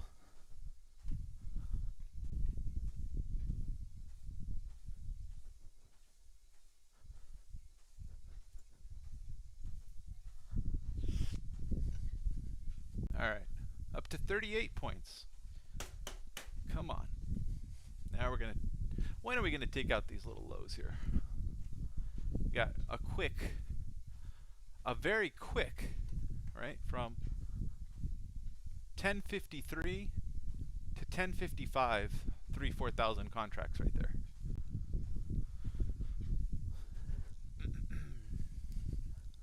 So 2 minutes, 4,000 contracts. You know, Christopher, that was what? 0.8 Rs? It was okay. I can do 0.8 R trading at 90% win rate all day long. And it works out. But the holy grail for me is 1.5 Rs at like 80-85%. So I've been working at it. This is admittedly not a great time to trade. 10 to 11. It's I call it algo o'clock. And then at 11 a.m. the sushi boys, all the fat cats from Wall Street coming back in to the market, and then they start making moves. So we're about to get that right now. All right, let's look at our footprint. Coming into a zone. Right here should be a little bit of resistance, or I'm sorry, support, right, in this area. Why do I say that? It's because we had this right here, and then we exploded off of it already. This takes out the swing lows, so it should be somewhere in here. So you might be able to put on a little bit of risk here. Let's see, we got to get our stop loss right.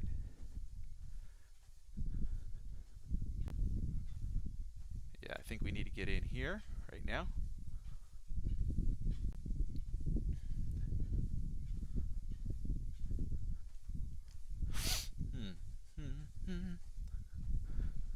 So it either goes here or it doesn't. There it is. It went. There you go. I had to think about my stop loss right there. A little bit. That's why I wasn't talking. So essentially, you know, I had a 4-point stop loss originally, and then I tightened it up because I was going to buy in this zone if it got there. And the idea is if I'm entering here, it's either going right now because I see momentum loss or it doesn't. So in order to tighten up my risk, I first moved my stop loss close to the action.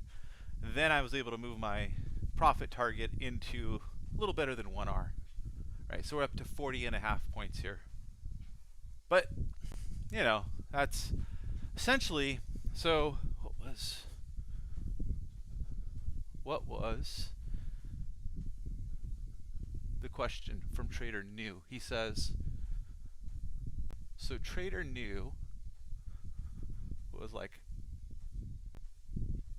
hope to be good like you. Okay, so my first answer to that was essentially learn to manage risk well. And that's what I was trying to do here. Move my stop loss after I thought about it for a quick second and realized, wait a second, if I stop out 4 points, I'm going right into another position.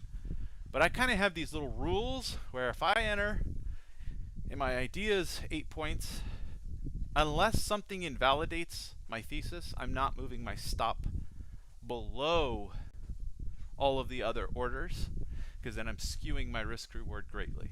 Now, can you really do that sometimes and get away with it? Sure. But I'm pretty solid about that rule.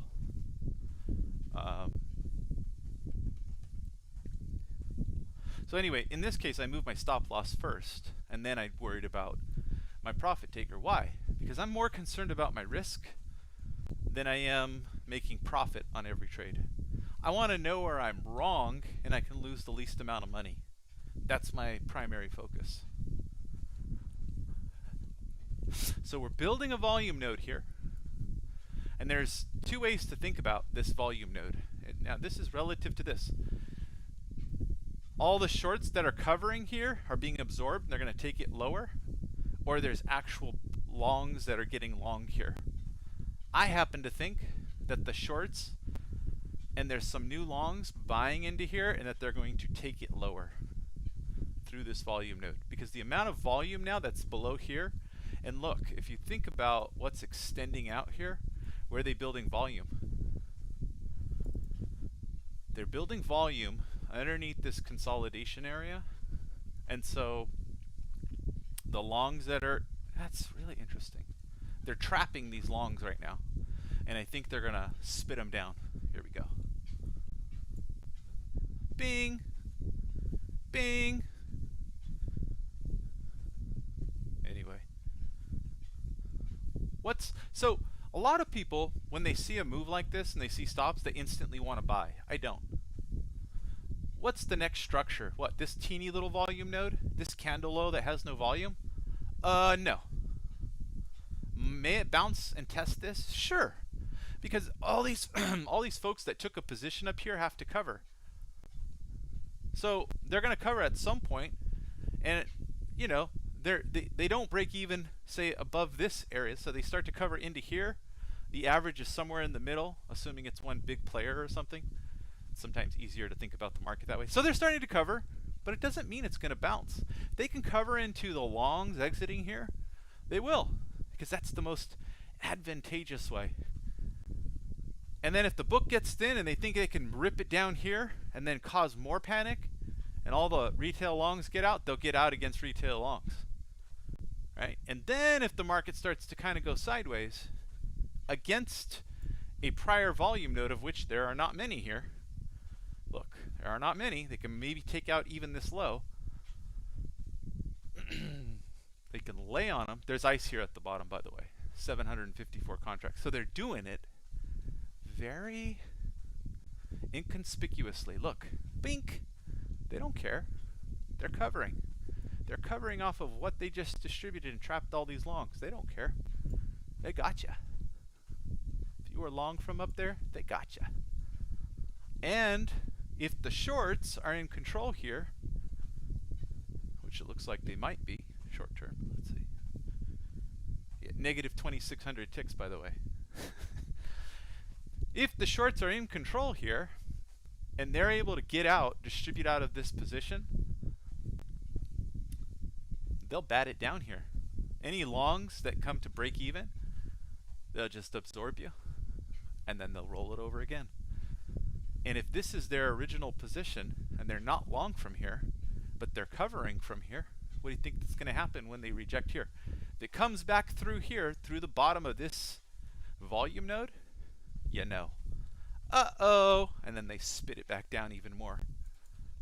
Because these aren't the longs you think they are. See why trying to follow the story of rotations is the most powerful way to trade? I hope you guys see.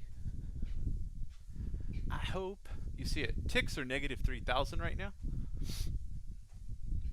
So in other words, all the equity complex right now is selling off. Negative 3,000 again. Again, that's the NYSE, NQ, and American Exchange stocks that are all ticking down in real time. And so it produces that tick value. Thanks, Christopher. I appreciate that. You know, I used to do this in Discord all day long for people. Just call it in real time and explain stuff. Not all day long, maybe 3 hours a day. That's why the people from the Discord know I'm the real deal, because I call the markets in real time. Not some after the fact Twitter BS. Here, 25 minutes later. Which is why on Twitter I share my sometimes I'll share stuff from my private feed once in a while, because it's all time-stamped, so you guys know. But whatever. You can do it like this too. Spit it down. Again, no volume. No volume in this area relative to all this. So it didn't even come back up and test this whole area. So it's a little extended here. Let's go look at the 1,000 volume chart, yeah? So anyway, the thesis was correct, which is what? We think there's institutional sellers from this level.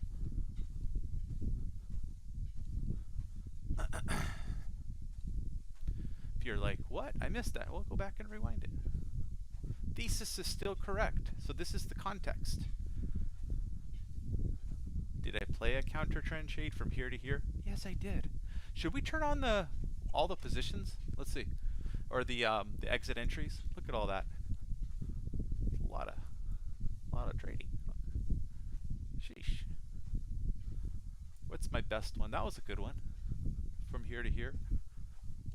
Hey, I caught, you know, I always tell people, if I catch 30 or 40% of a move, I caught like 55% of this move. Swing high to swing low. I'm doing good. So this, 30% of the move. This, 10%, 20, 15% of the move. Whatever. Here, I caught here to here. About a 1 hour trade. But not, I didn't originally enter at 1 hour. I entered with the 4-point stop. Then moved my stop up here. I was like, yeah, that was not the right stop to enter the trade. But more than 50% of this move, so that's fine.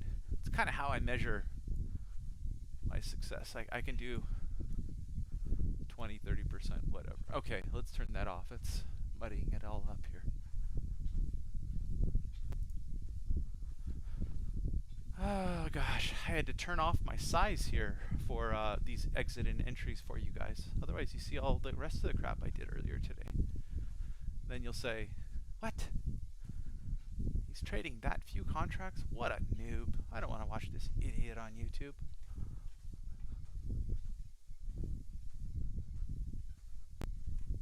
Christopher, there can be a lot of noise in Discord. You know, the problem is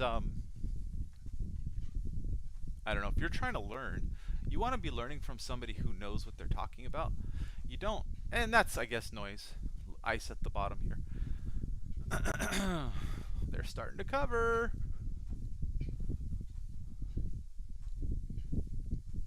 You see this bid-ask volume ratio? See how it's maxed out here? And see how the market's moving up very quickly without this moving up? You see that? That is a bit of a divergence. And so these typically cause whoosh. So we're going to probably test this low here.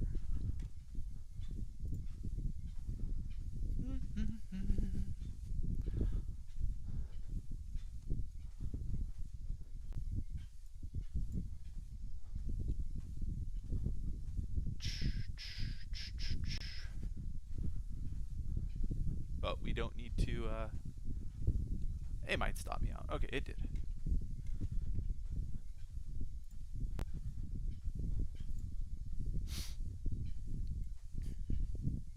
There we go.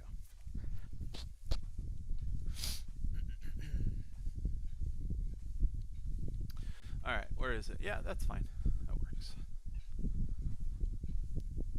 Markets love to move in ways to stop the greatest number of participants out. You just gotta be willing to get back in when you're wrong. And maybe I'll just be wrong. Who knows? Anyway, stop. One stop will be under the lows. Yeah, that's not good. Like right there. Look at the... So we have ice here. What is that ice reveal? We'll have to look on the DOM. I think we're going to come back up to this ledge here. 75. We'll see.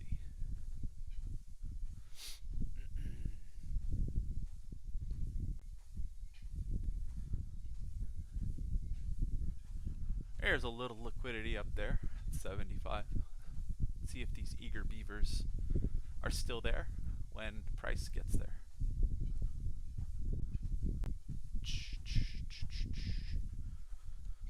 So anyway, you see this starting to move up a bit, and we're consolidating.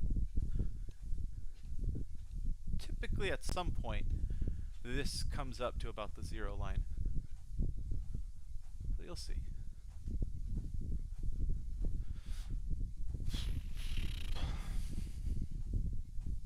Might just break down some more. That's all right. Play. Give some back. Play some more. Take some out of the market. Give some back. Control your risk. Just keep playing. As long as you have a plan and a good exit strategy.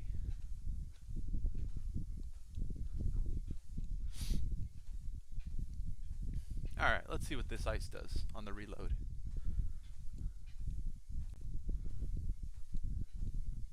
You know, I actually want to take this and change it to 5 minute. Because I want to see this structure here. The structure of the bar. R. Lacey says, I think we're going to test 4162. Yeah, maybe. Could happen. Easily. VWAP is 4165. No. Could happen.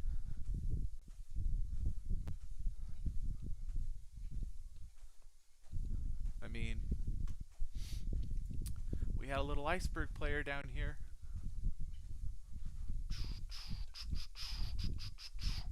We're going to watch it. What's the level? 41, 69.25. All right, what's the reveal? Yeah, it's a lot. There you go. Good call, Lacey. And that's my cue. It's my cue again.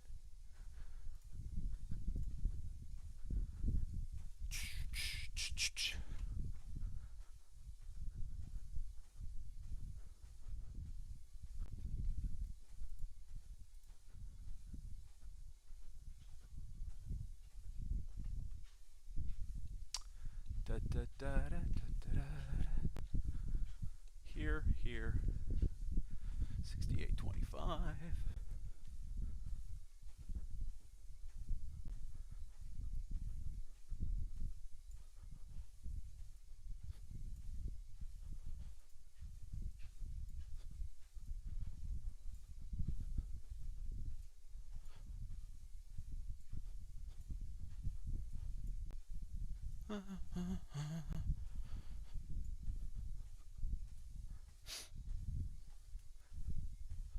Ooh, weak bounce.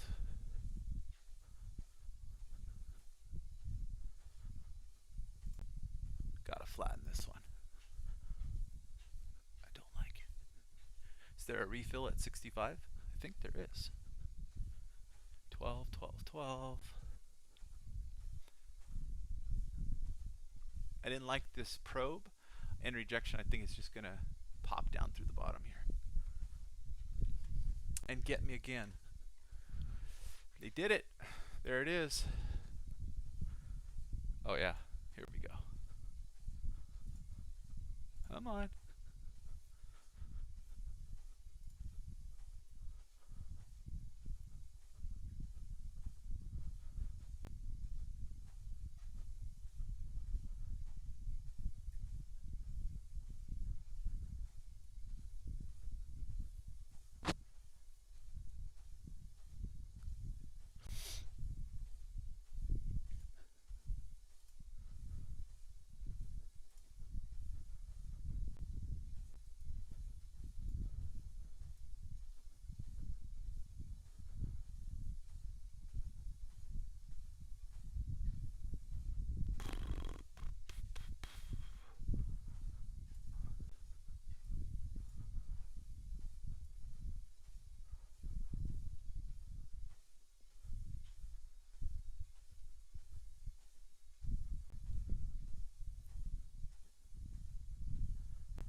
Eh.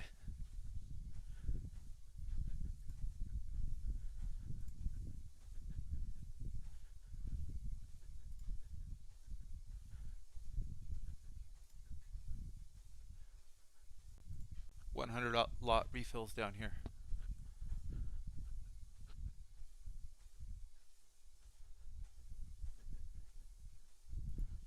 You guys see it? Big absorptive area here.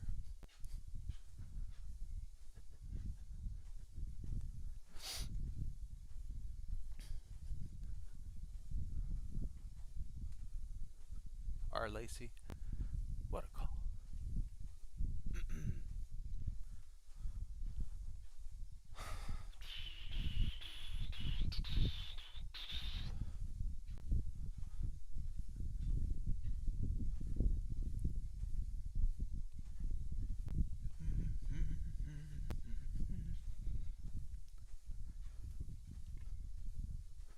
All the liquidity is below us here, and they're headed towards it. Now we're evening out. Here we go. We gotta tighten this up.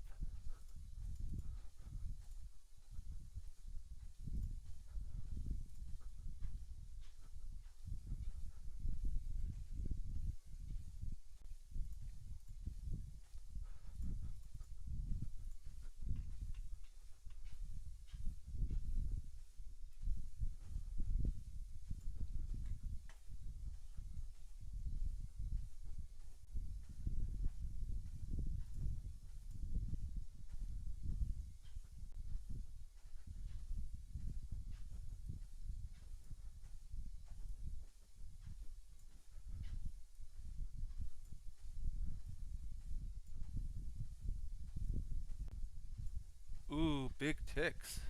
Negative 3,500.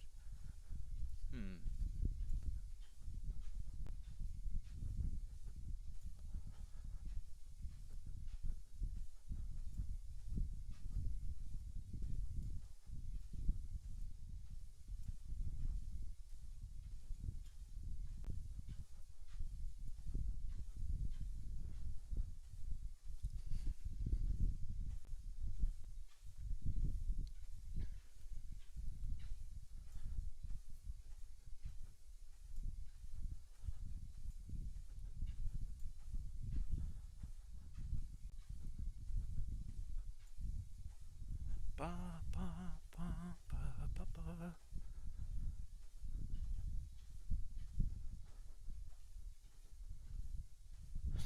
Oh, all the liquidity below us here. Well, you win some, you lose some.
What a straight line move.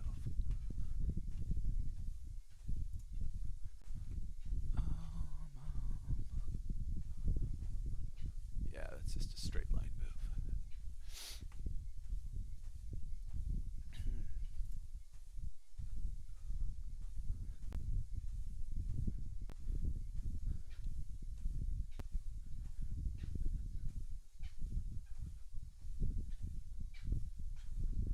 You know I'm going to do it again, right? I'm going to get long again. Like, what? What are you doing? What are you doing, man? Oh, we're going to do it all again.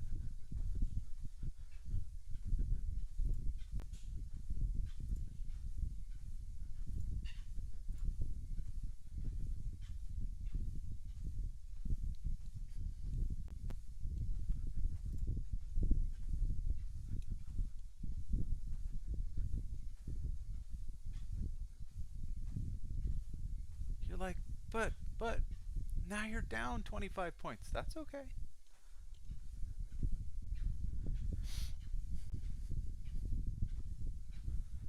And Captain is like, don't lose it, man. Don't lose it.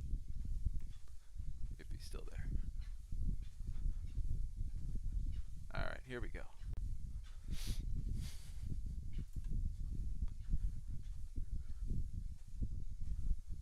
Come on.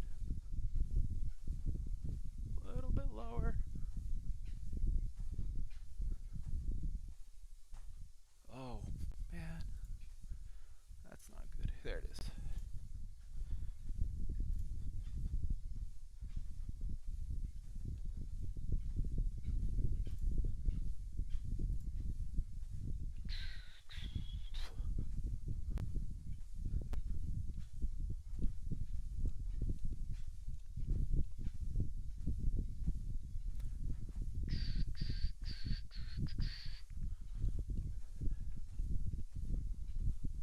Let's see what kind of move we can get here.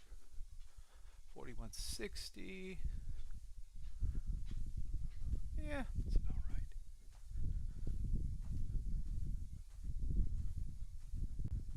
I have to try again down here.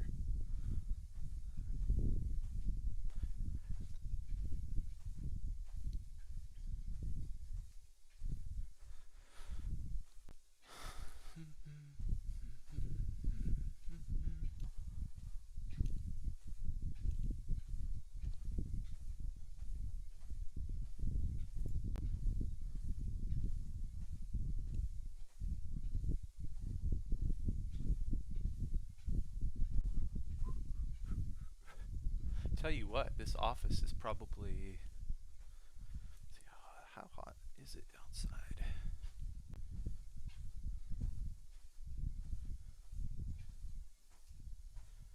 It's really hot outside. But the office is even hotter right now.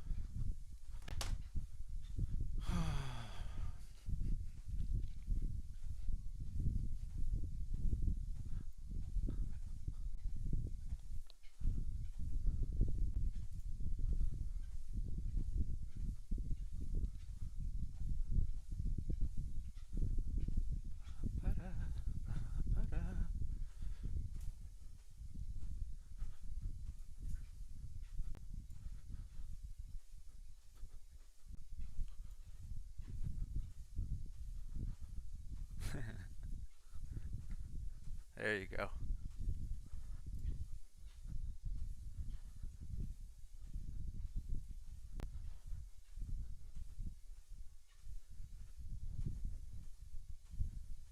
Uh-oh, 50 lauder.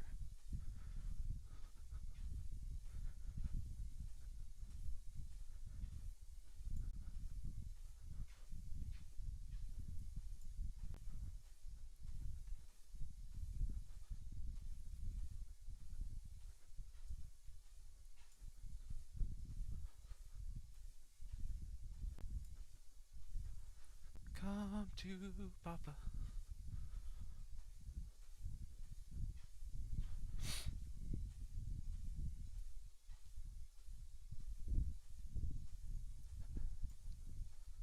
Or not.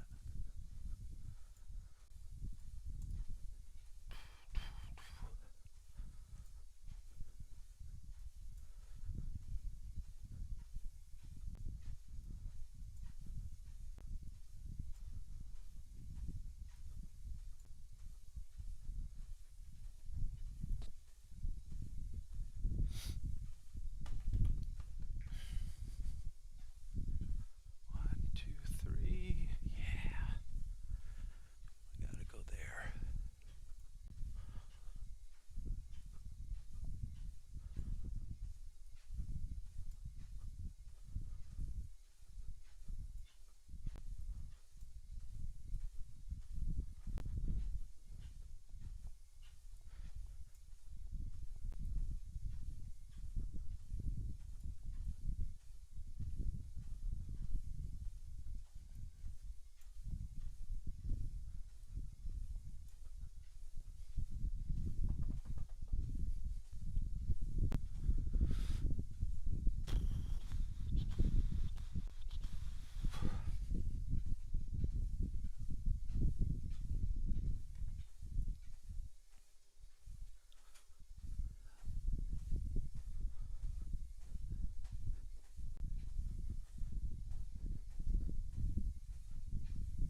Who are the more aggressive players here?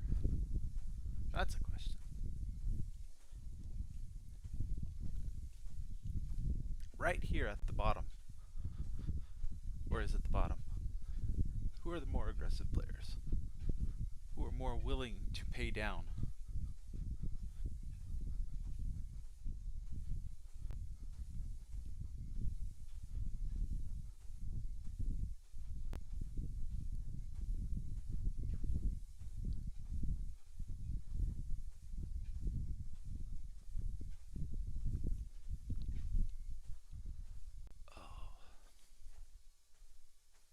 It looks to me like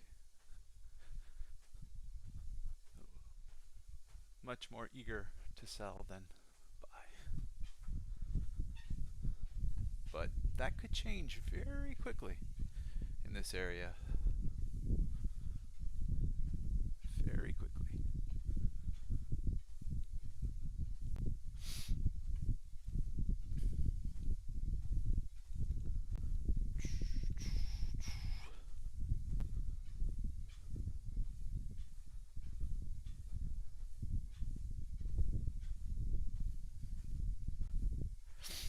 You see the here, we'll do this. See the liquidity sitting here? That gets taken out. And then we have a party on our hands.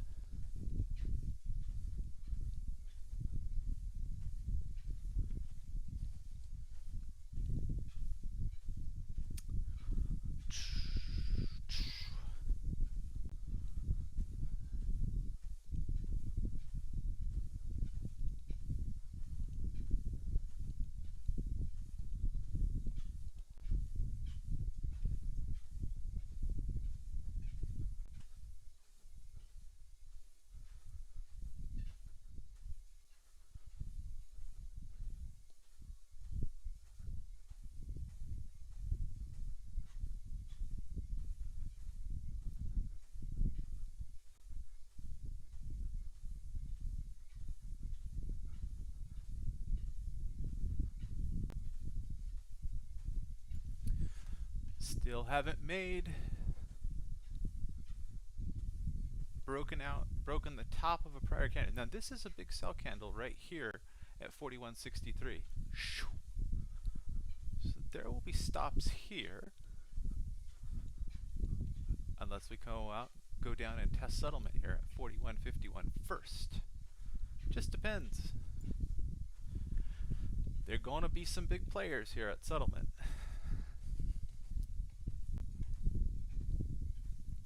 The question is, do you want to get screwed with the bounce off settlement, or do you want to get screwed another time? Let's see.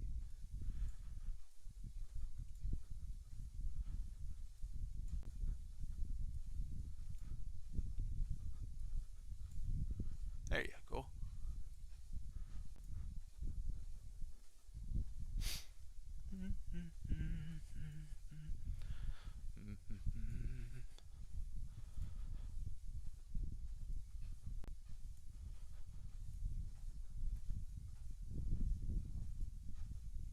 There you go.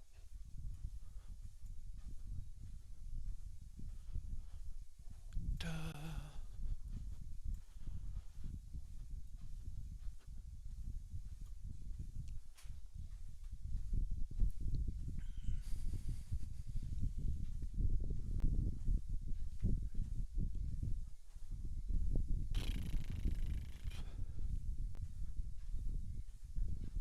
Yeah, it's a big picture spot, but we'll see.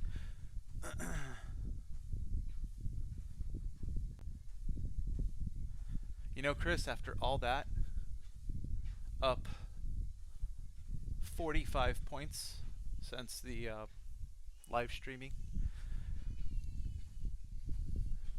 45.8 points. But you know, I could have been down about, I don't know, 80, 90 points right there if I was wrong.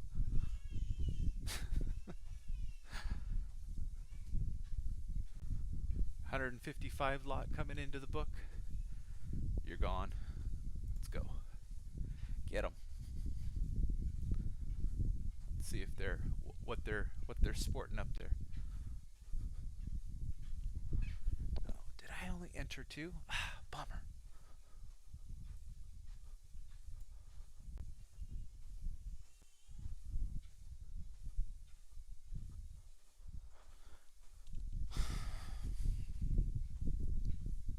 They always short the worst spots, don't they? Big lotter. I think, maybe. Yeah, I still think we're going higher. Bummer. Alright, we'll take another shot.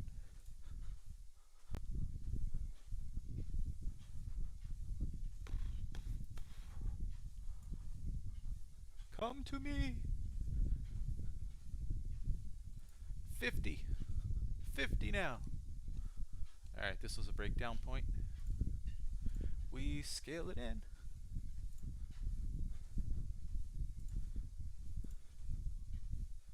What's happening? Welcome to Volatility. There's 100 lot, chasing them up. We're gonna be wrong. Ah, man, I should have held my original position, huh? Bummer.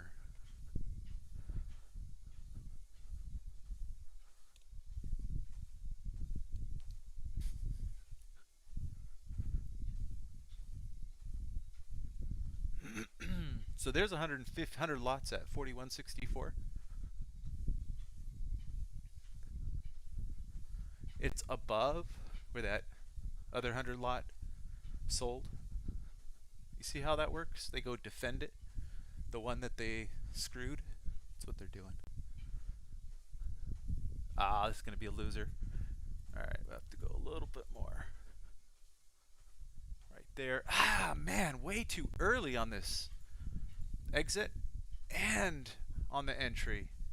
Man, that is the worst. I gave away way too much right there. Oh well, what are you gonna do?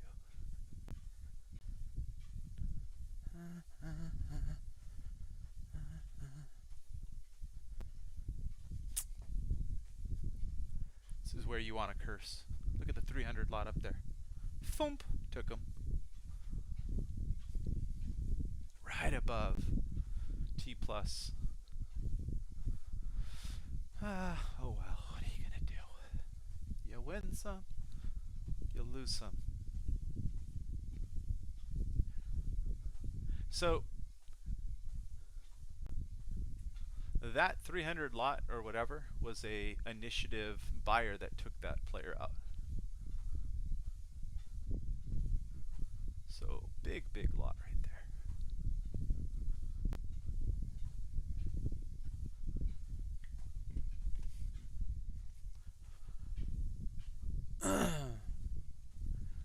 You know what? One of the problems for this right now is that I am taking profit, obviously too early, which is fine, okay? That happens. But you gotta wait for a more advantageous short setup, not just stepping in front. And I stepped in front a little bit here. So, no bueno. Notice how the ask side has the liquidity. See that? They'll probably go ramp it up here, find the stops.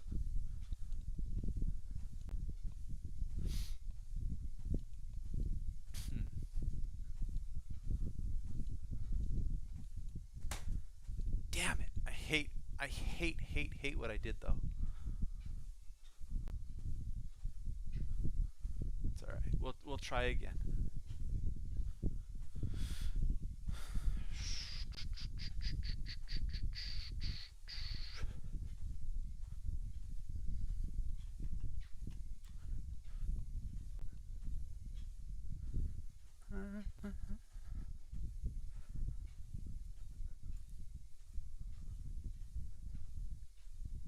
There you go. Find them stops. Hesitation. Come on. Hesitation, out.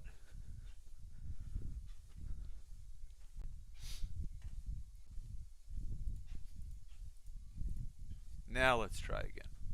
Ah, come on. You got this.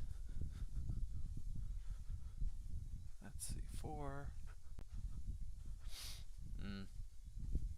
Nope. Got to get out of this one. And we'll get back right all the way through the bottom. Ooh, nasty move. Nasty move. And we're left only long 6.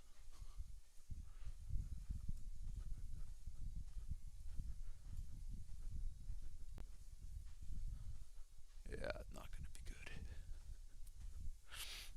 Man, all that to only be up 40 points. Yeah, it's filthy. Super filthy. Ah, man. All right, into my zone.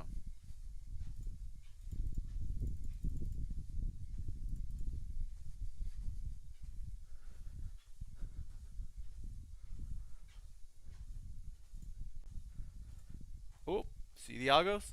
Zoom.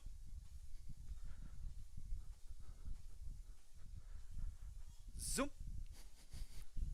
Down, zipping it up. All right, let's look at the, yeah, let's see. We're going to try again. Right up to here. So now this is a little short-term resistance here at 55. It's all right.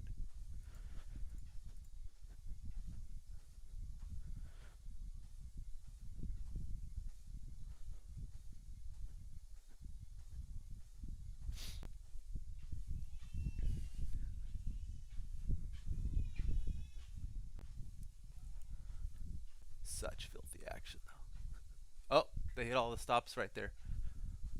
Or it's just initiative sellers and it keeps going past settlement.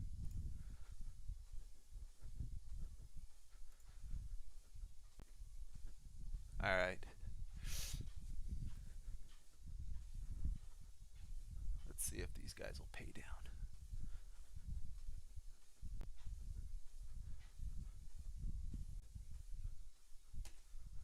Very quick volume here on the NASDAQ as well. Breakdown singles.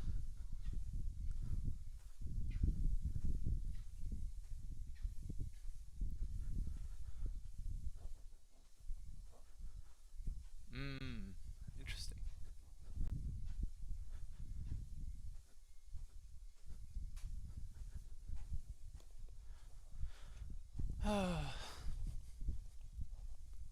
It's Al Brooks.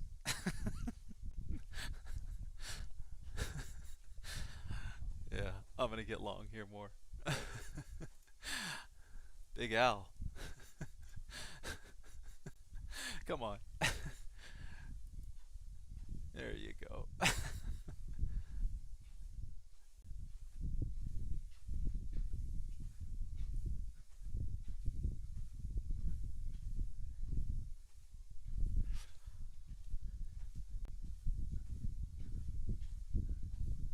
Man, if only, oh, yeah, I'm gonna get stopped out.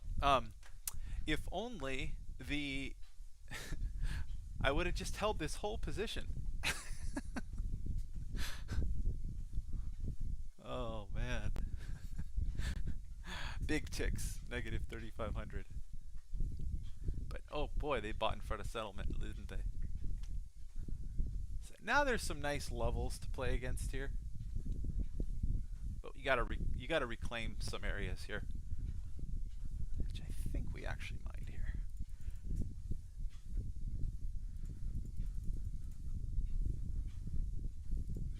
Come on. There you go. Yep.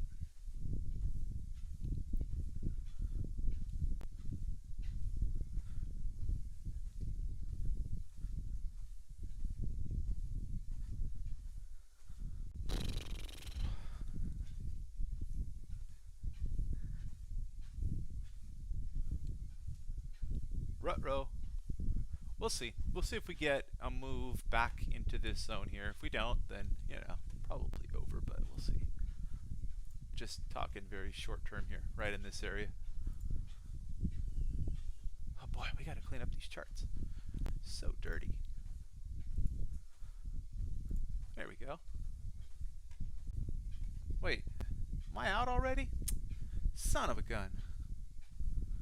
Got to cancel all these orders. Now I'm up 100 points.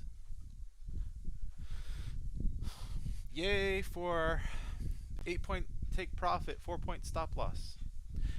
Little demonstration on risk there.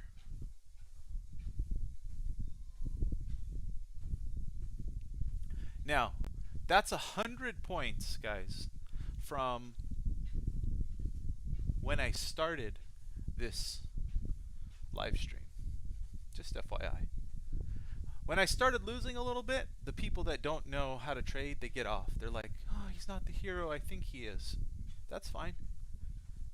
Those of you guys who are actually staying on and recognizing this is how, you know, if you're trading a 60% with 1.5 Rs or something, this is how you stay profitable, is you just keep trading your setups. And I sit here and preach and preach and preach and preach and preach T+1, right? Or settlement for years now. Years. You don't think I practice what I preach?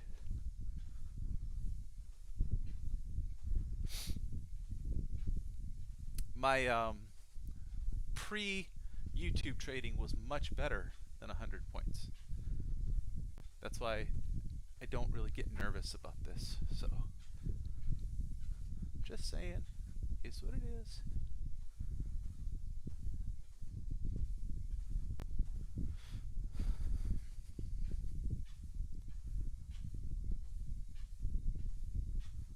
I wouldn't signal baby positions to even 20 people. Because, you know, these things, they get relayed into discords and blah, blah, blah. Anyway, there's the nice bounce off of settlement. The orange line, right? See how they bought above it? Whoosh. They tried. They're failing. Now there's going to be an opportunity. Maybe. All right, on the node. You going to take out stops or what? Come on. You got this. Oh, little bounce. Bing. See that? You see how the 2-point stop loss is the right play off that node? 3-point profit taker. I stopped out of how many? I stopped out of 1 or 2. Right? But I was long, what, 3 or something? I don't know. Just clicking away. But I took the 3 points, stopped out on the 2. Why? Volume node. Right here. Here, let's turn on the marker and make it yellow. Right there. Ching. You see how we just come in? Bing. So you got to go, okay, if you're getting in right here, right, your stop loss is 2 points. So 50, so as you're in at 52, your stop loss is here, it's below the node, and your take profit is 3 points, boom, into the volume, right? So you can figure that out very quickly. You can take scalps like this all day long. Wish I was still holding my quote-unquote scalp. See how they defended settlement there? All that volume, defended it. So the initial tip-off, I'm a little distracted here because I'm just trading contracts, but I'm not in my mind. I'm no longer, I would say I'm no longer perfectly in the zone. Whereas earlier when I don't have to talk out loud, I can just process, I'm a little more in the zone. But to me, when they took, let me see, F9. All right, so when they took the market and then whoosh, it shot up, that's your sign that they really want to defend this. And when it came back down to it, you should look to get long with them again, who are willing to buy like crazy here. And I didn't quite process that because we're likely going to go way up here, but it's just the risk reward for me is really skewed. I should have been doing 2-point stop loss with like 12-point profit taker, right? What is that, 6R?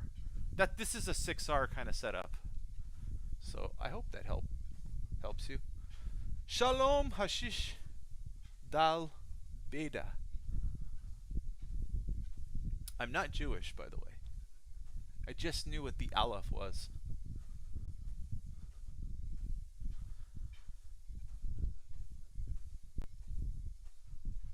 Or at least I thought I knew. And it turned out I did with Simsum yesterday. Okay, let's keep cleaning up these stinking charts. What is this? Oh, okay.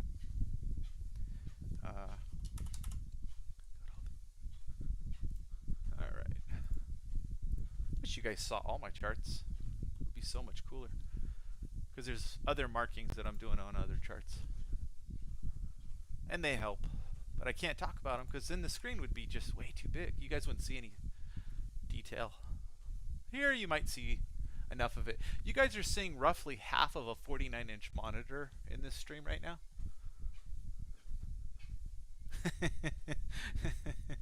Yeah, it does. Shalom. Smooth word. You guys, I'm starting to drip. I've been walking for 3.5 hours. And I'm fasting. I do a lot of fasting because I have more fat on my body than I need. And I always feel better when I fast and exercise. So you know what I do? After like 2 days of just drinking water, at the end of the second day, I turn around and I run at the end. Plenty of energy for it. So good for trading to fast, by the way. So good. Number one, you don't need to go eat. Number two, your brain clears up like crazy, especially while you're exercising. You're going to take out stops up here. So what's the play? Stops into this zone, 76. All right, so 8.4. There we go. We'll see. We got a little liquidity above us right now. Tick! Plus 2,000. Oh, Jay, I'm sorry to hear that, my friend. Hey, thanks, Christopher. That was a real-time picture, by the way. My wife was by the office with the baby. I said, babe, you want to take a quick picture of me trading? Oh, 3,500 ticks. Here we go. Here we go. Pop it like it's hot. Oh, they're moving it above.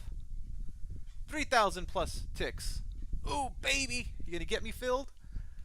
Nope. Man, that sucks. You see how it was one tick away? Oh, I'm only one contract. Damn it.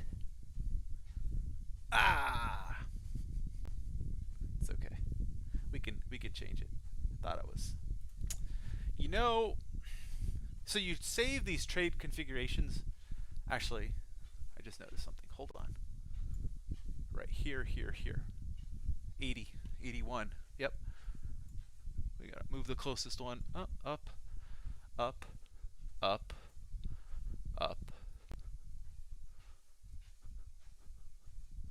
up, up, up. You should see pooling. 3 contracts pooled. Let's see. Up to here.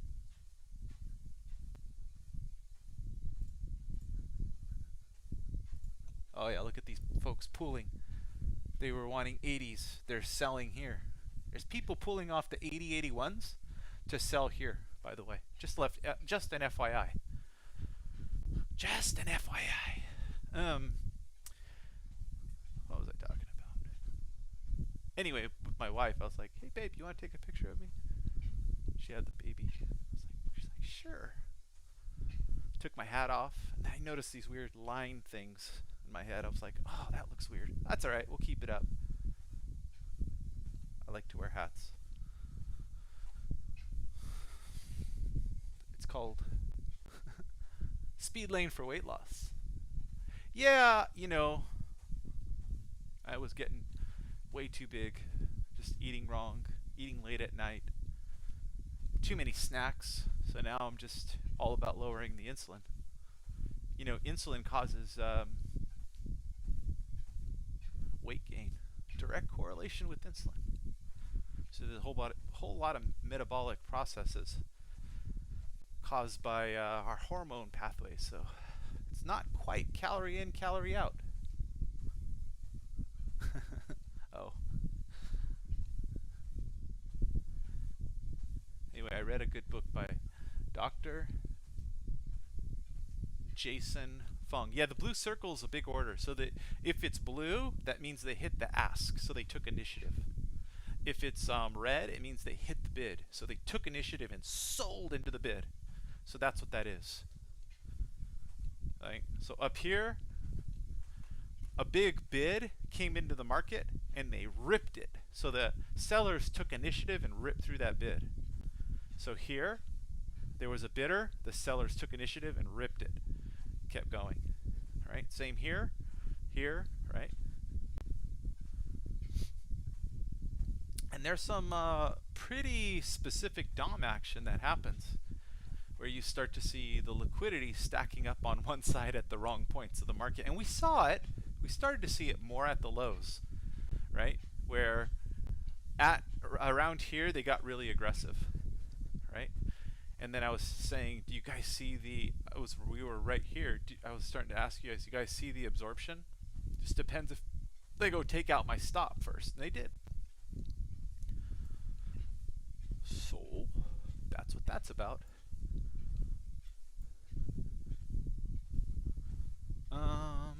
Let's see here.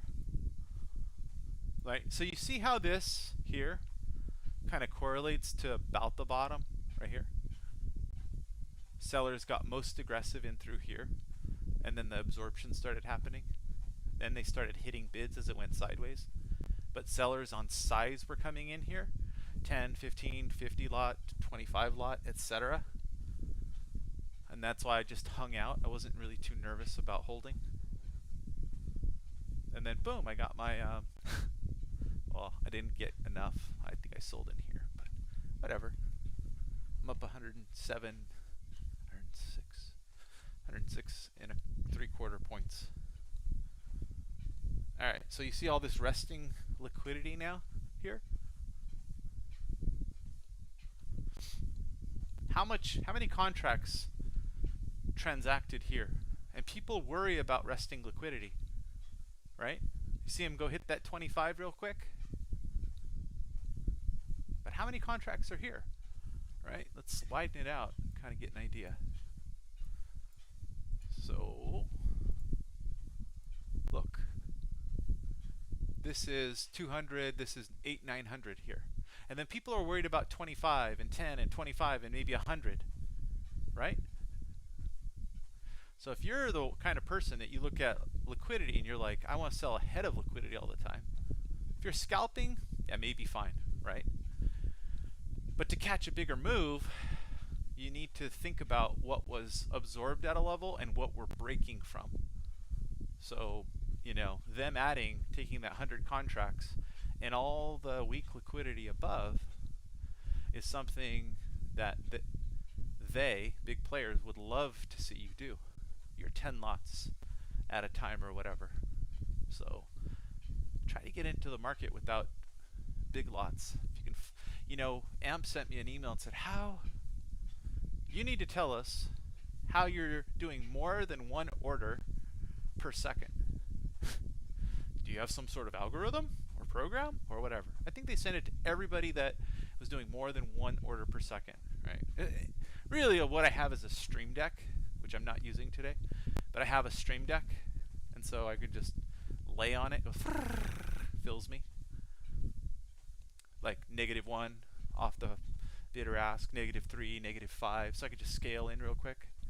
And since the stream deck buttons are kind of smooth, I can just swipe my finger from the top to the bottom, and I get an instant scale.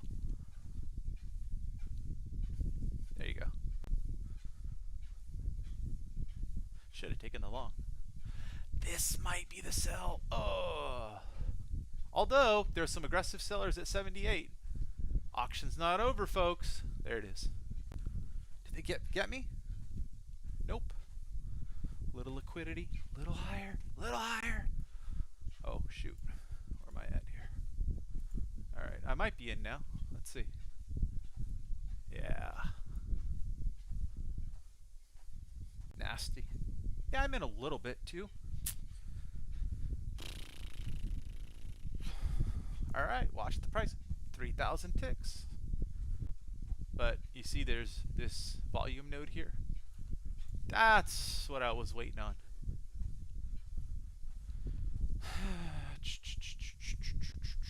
So it's right here.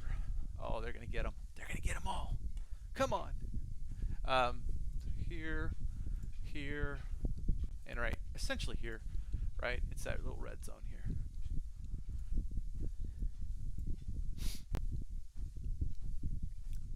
If you're a fast scalper, you could just say, I'm going to flatten right here, right? Like I just did. Now, just demonstrating a point. If I take my full stop up here and I flatten for 0.5 Rs, I might be able to do that, I don't know, a huge amount of the time. But what if you go on a little bit of a losing streak? Okay, over the long haul, you'll make money, whatever. 50%, 0.5 R, 90% win rate. But what happens when you lose 3 in a row? Does your psychology change? That is the question. The question should be, in that case, do you get mentally weak after 3 full stop losers? Taking your full stop, and you're taking half of your like your setup is 0.5 R. So let's say you have a 1 point stop for a 0.5 take profit, or 2 tick take profit, 4 tick stop. And that's just how you play. That's too tight for volatility, but that's how you play. But let's say you lose 3 or 4 in a row, right? With the normal size you play, does that affect your does that affect you psychologically? Kind of. It can. Unless you know your long-term edge for this market condition. Volatility before the Fed. Yada yada yada. Anyway. Jay Bush, I constantly do that, but if I'm on a treadmill, I don't need to step away. Just FYI. See, so now I would have gotten my full target, or at least 1 R on the target down there. And I could have taken off half the position, right? Better way to trade. But you gotta wait to make money. Can't do what I just did, right? So what? I made 5 points.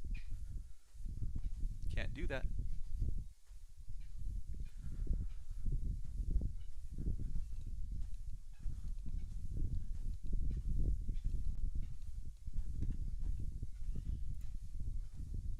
Oh, did I just? Man. All right. What's the 73.50? All right.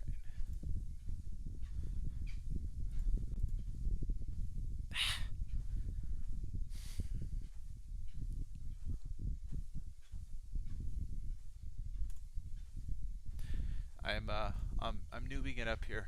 I did not mean to go 4 contracts there, so maybe I am tired. I meant to do 2 and scale in. So out. I still think we're gonna test it, and I want to see what happens here at this node. Right now we went into the node a little bit and then a big bounce. These are 5-minute bars, by the way.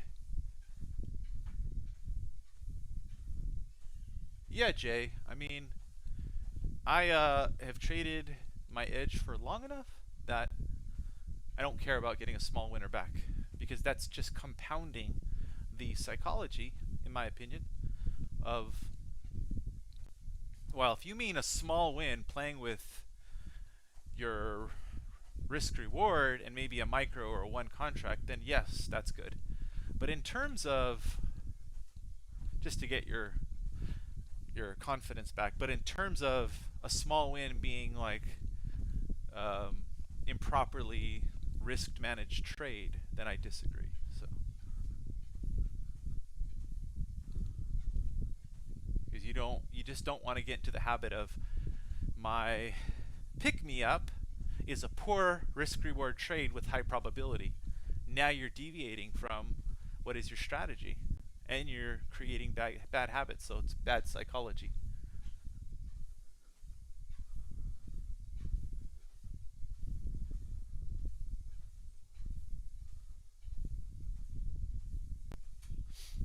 Yeah, Oliver, I totally agree. Oh my gosh. I need to step off this treadmill for a second. It's probably 85 degrees in here. I need to ask my wife to turn up the AC. Whew.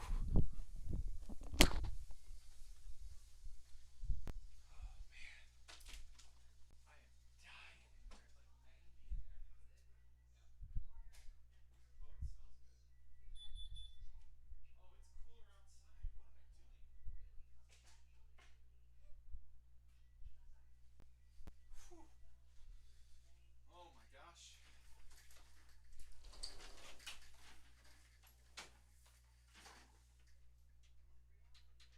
I need to get this filter turned on high too. Babe, come here. Come here. Come check this out before it cools off. It's already cooling off. Come over here. Feels like a sauna. Right? Yeah, that's not comfortable. No. And I'm walking the whole time. Yeah. This is cray cray. Yeah, it is. Feel how warm it is in here, Ben. Check it out. Let me tell you something. I'm trying to trade. Are we going to go right now? No. I'm going to trade it for another 45 minutes into the close. Why is that doing that? Because that's a microphone mixer. It shows how loud I am. Okay. Give me a hug. And I got to keep trading.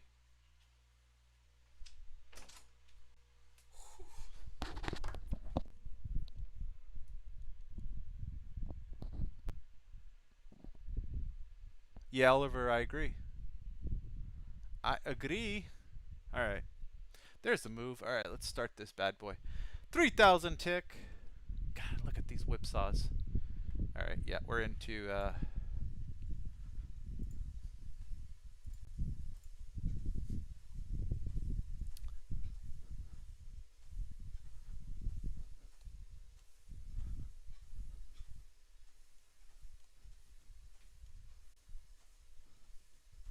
no, the fact that I'm not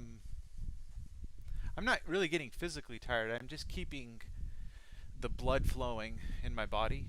And there's some videos you can watch from folks online who I guess they interviewed professors, and these people studied other folks who do tasks while on a treadmill. And hold on, we're just looking at this here, trying to figure out what I want to do. There. No, that's not it.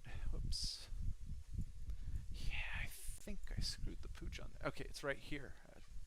39 NASDAQ.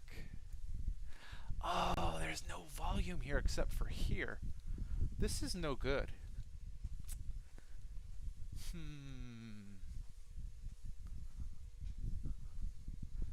Yeah, I am in the stop zone, but we're going to cut this bad boy.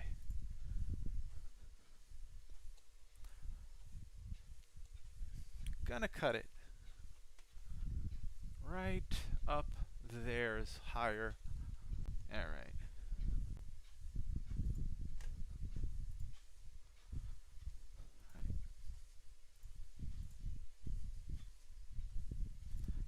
There we go.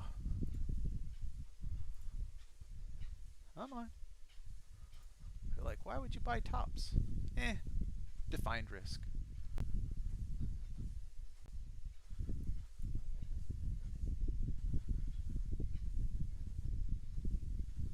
Da, da, da, da, da, da, da. The node formeth. I'm looking over here, and it's fairly low volume. So we got above the volume here. Might pull back. Might stop me out. It did. All right, we'll try again.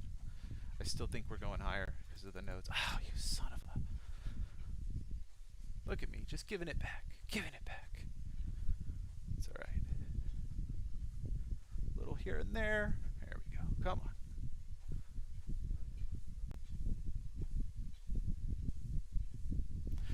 Watch this be the spot to short and we rip all the way back to T1. Wouldn't that be something? Anyway, if you exercise and walk, you get more oxygen to your brain too. Rather than just sitting in one spot.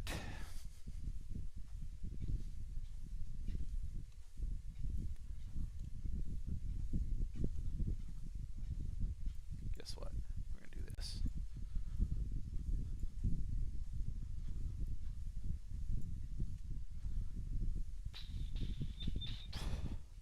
$2,000 tick, but nothing on the book. Bummer. Anyway.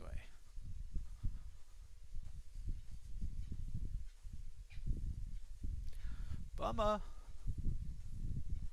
Yeah, they're going to get them all. Oh, we're going to go hit that 250. Come on. Oh, son of a gun.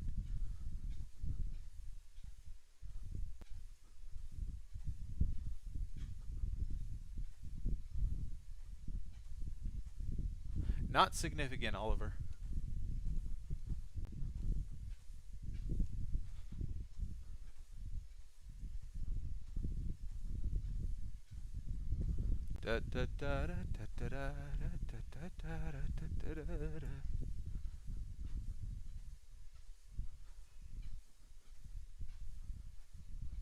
Yeah, it's all over the place, my friend.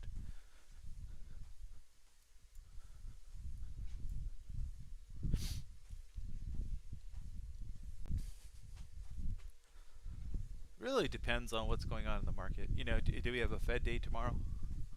Do we have an inside day going? Right? Do we go to 100% on initial balance extension and then come back into range? Right? That kind of thing. What's the preceding day look like? Is it the first tap off of a big bull day and then pull back? Right? These are the things that give you more context, not just, hey, we tested it once, what's the rule? Or we tested it twice, what's the rule? Those things are not so helpful. Whoop!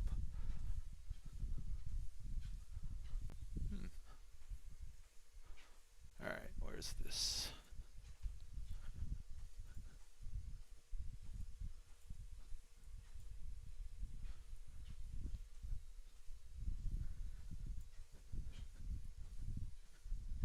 Yeah, it is conditional on context.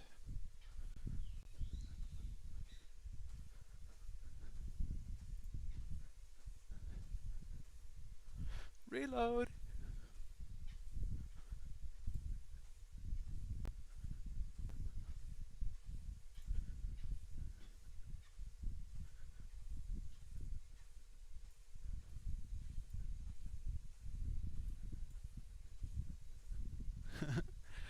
Oh.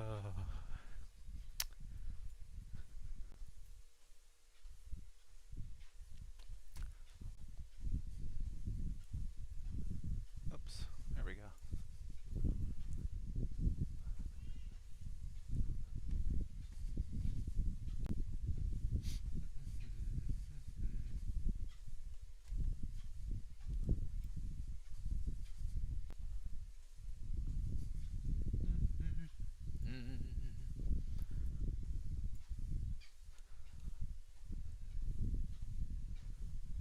Come on. We finally braked out here. We're going to go. We're going to smash.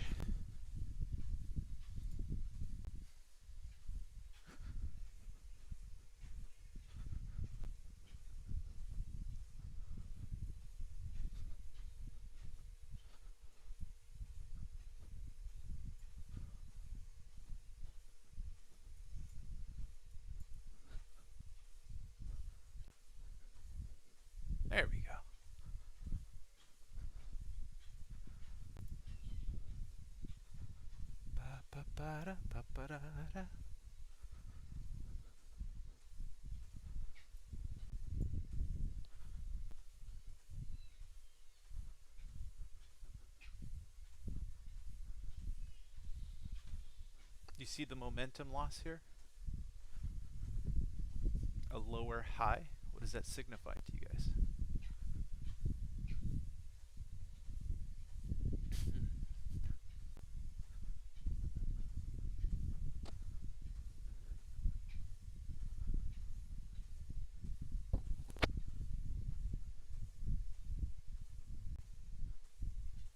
G Trader, Lord of the Skies, if you don't follow the news, I pity the fool.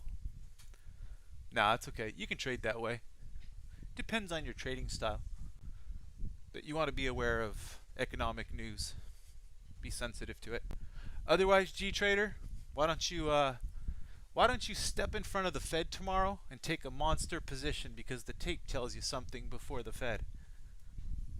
In other words, people who say trade the tape, not the news, I'm going to argue that you absolutely respect the Fed and the news event that is the Fed talking. Otherwise, we wouldn't get the moves we get. Just letting you know.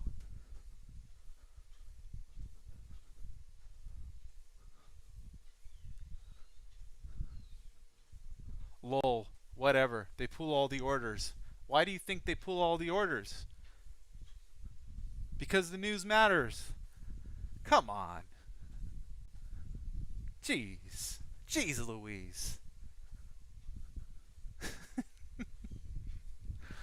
Oh, yeah, yeah. You're killing me, Smalls. Killing me. That's right. You know what I've found is people who don't know how to trade sentiment, who don't know how to look at general market conditions. So here I am going to insult everybody that disagrees with me, but I'm really not. Is that they haven't quite learned how to read the markets, and when they tried, they got screwed up from it. So, you just got to learn the right way. Markets are a lot more than just about technicals, my friend. But I get it. If it's too complicated for you and it just doesn't make sense, and you're still profitable trading, then don't do something that muddies the waters for you. And then when there is a news event, because it's significant, stay the hell out of the markets. But personally, there are a few setups that I take on Fed days that have to do with news.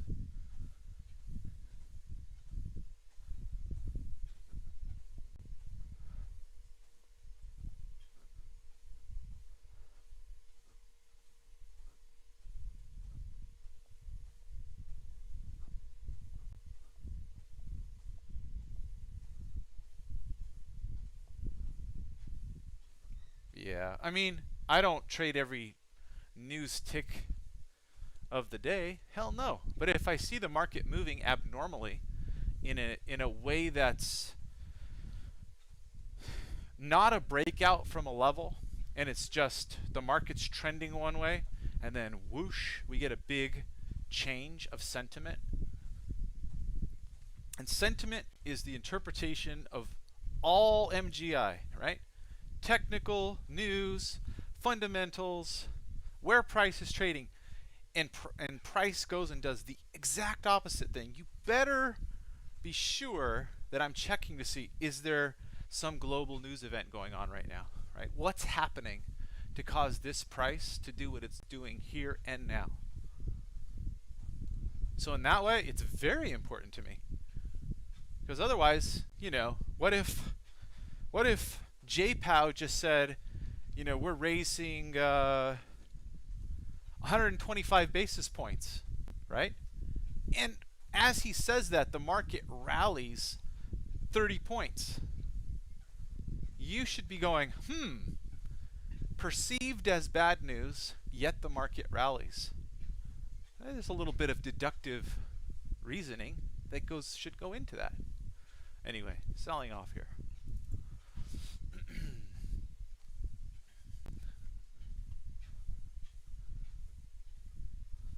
G Trader, Lord of Skies. You're welcome, man. I think it was you that asked me for it. Did I see you on the Sierra chart support board, and then John responded with the wrong study? Did that happen? John, I love John, but he just they work really fast, so they sometimes miss things. Yeah, I think it was Sir Jonathan, John Sierra Chart John or whatever. He's one of the nice ones. Yeah, it's a text study. Yeah, text for display study. So he was generic with you. Whatever.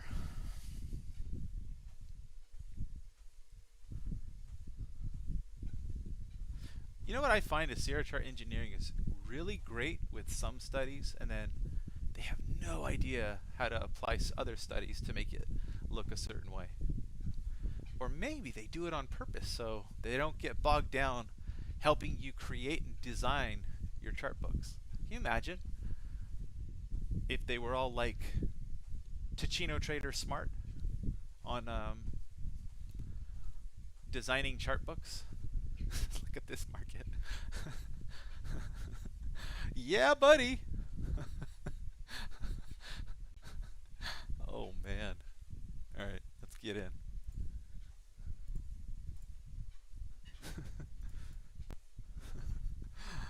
Bing! You see that? That's a quick scalp there for 1R.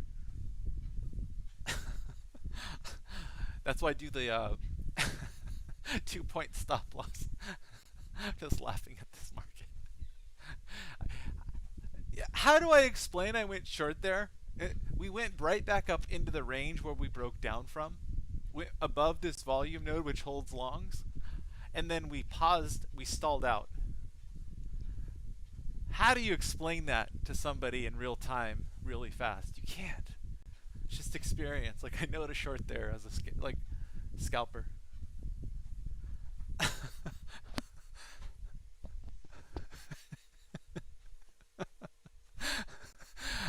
G Trader, I've been in the business like almost 11 years now.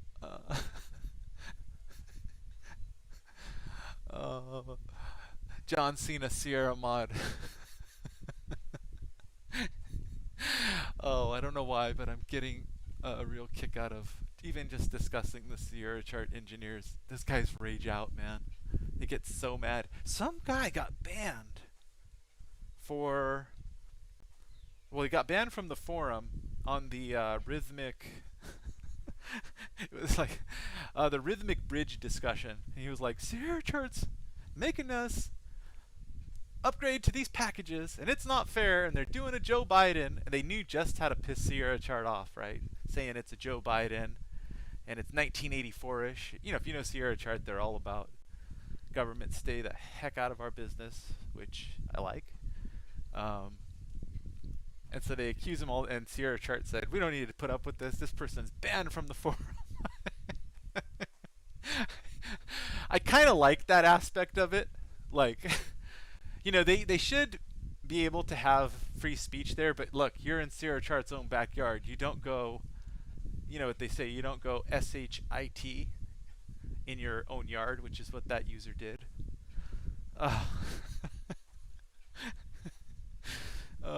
Hey, I could have got out for 1.3 Rs on this trade. What a rejection here. All the way to the bottom. I think they're going to cover here. Let's see. I'll take a shot. Go stop me out. That's all right. Go for it. There it is. It stopped. Oh well. What's my tally since I've been doing this in front of you guys? 82 points. Not so great. I think I got up to negative 3,500 tick.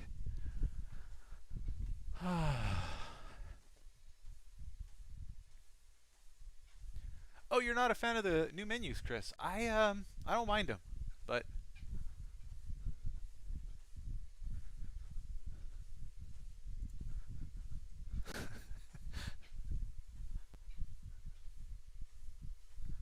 right.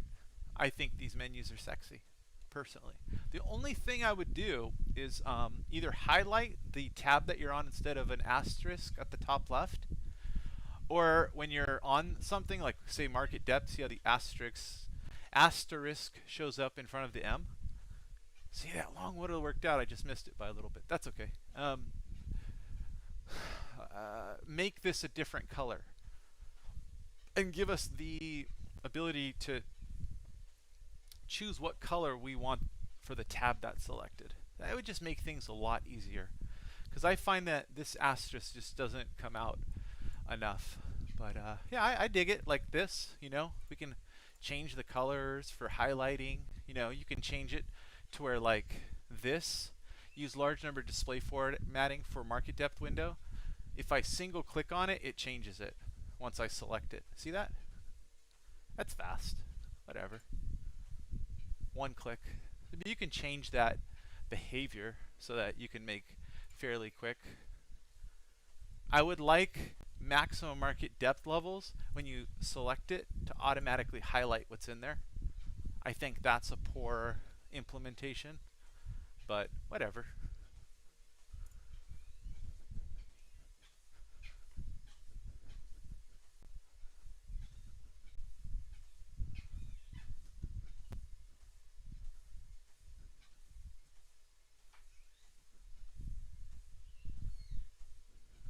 The study settings, yeah, let's see.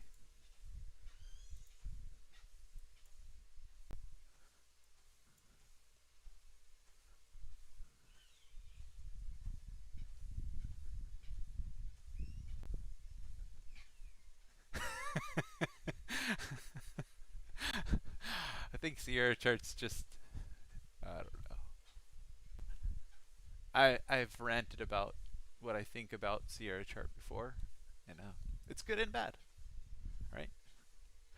When you get people that are so driven, just generally speaking. Oh, some news. Hold on. No, not important. When you get people that are generally driven and a little bit egotistical and sensitive, it's good because when they see something that can be improved, they're going to try to make changes. But at the same time, if they disagree with it in principle, they're going to be strongly opinionated, and they are a bit what is the word? Oh, I don't know. There's a word to describe. Eccentric. So with that eccentricity comes, they're like volatile, man. They're like the markets. They still trend. I think they trend in the right way, but it's like the markets. They can be a little volatile. But driven, definitely driven.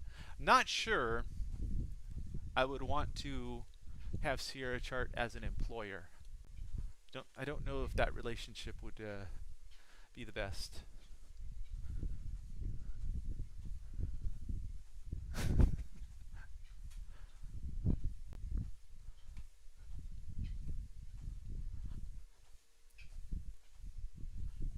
So sometimes you see this little thing in charts where you see 1, 2, 3. That's like a 3 impulse footprint wave. And you can buy the third impulse. I know I wasn't thinking about it because I'm talking to you guys and kind of looking at other things. But the office is cooling down quite a bit, so my head's clearing. You can often buy on these stop outs, the third one. See the three here? It's just a little trick. That's all. So control, we'll do it in yellow. 1, 2, 3. And then usually it'll reverse. I'm saying that in hindsight, but I'm just pointing it out. I'm not trying to predict the market with that. But in the future, you probably could. So if we get another one here, where we get 1, 2, and then we get a third here, you can probably buy it for a scalp like this. This one moved with some serious flow. Once we broke these lows, it was like absorption, absorption, take it the other way. Anyway, Smart players, if they shorted up here, they're always going to take profit into all the breakout traders. And that's why half of breakouts fail. And the breakout from this area is here. So they're taking profit on this node. And then you get folks that will try to get long and then try to get long again. Or maybe cover all of their short, then get long to try to flip the market. Whoever has power to stop the market will play like that. And you can look here, right? Where that was wrong, down in here, this is a volume node.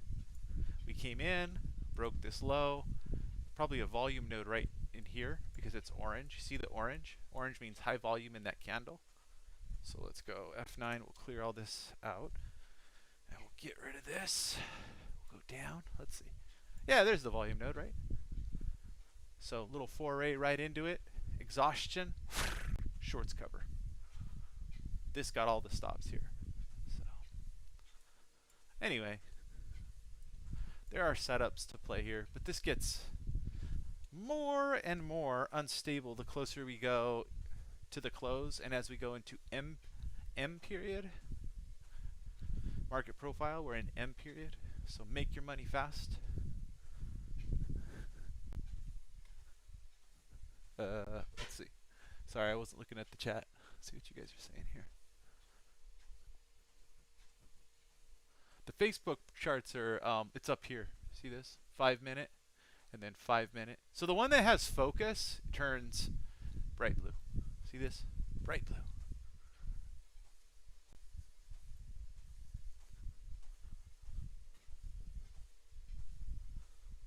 And then these are, you can see, 1000 volume, 500 volume for the NASDAQ. So right here is probably a sell point on the E-mini. Oh, let's see if I can get it. Whatever. Da, da, da, da, da.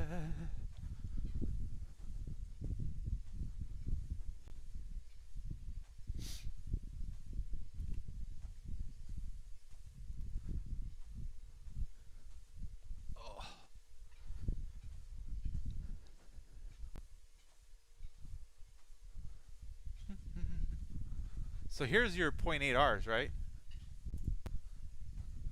A little less than 0.8 Rs. See that though? See how you could have, it flashed to here real quick, and my short was whatever up here. 1 R stop was up here, but 0.8 Rs when you scalp real tight, on the initial move down, you can get 0.8 Rs really fast all the time. So I should have held it and taken my full, whatever, my full, the full move, but didn't do it. Anyway, let's go get 'em. Let's go get 'em. See the 0.8 R move? The 0.8 R bounce already happened. So here comes the bigger R bounce, watch. Upside. Nope, that's not good. Not good. They're making me pay down. Oh, I was gonna move it back up. It's all right. Hence, guys, I can get the 0.5, 0.8 R all day long. All day long. So if you're really good at seeing these rotations and these micro bounces and how markets normally oscillate, you can turn it over really quick. But again, you get wrong with that new side. Don't move your stop. Let it play out if you really have edge.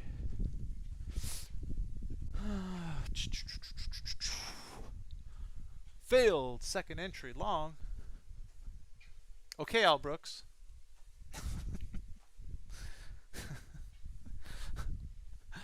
Have you read his books? The 3 mega books? Trends, ranges, reversals. Have you read those? They're like 600 pages. I've read them, and I don't remember like more than half.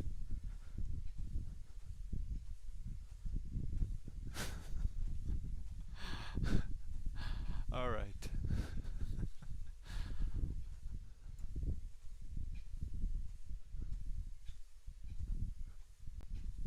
Oh, Max, yeah. Lord of Skies. That trader, Mac, there was somebody from my old Discord that enjoyed his work. And so they were basically constantly espousing his work.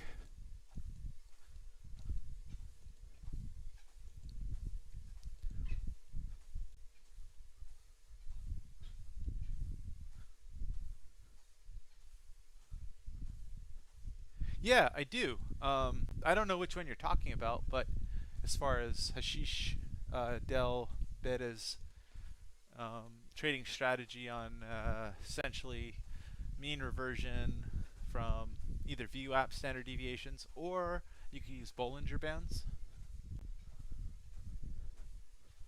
Yeah, I've watched a few of his videos on others' recommendations, GTrader Lord of Skies. Um, but again, I'm not trying to learn somebody else's way of trading. I've got my own, works fine. But that's cool.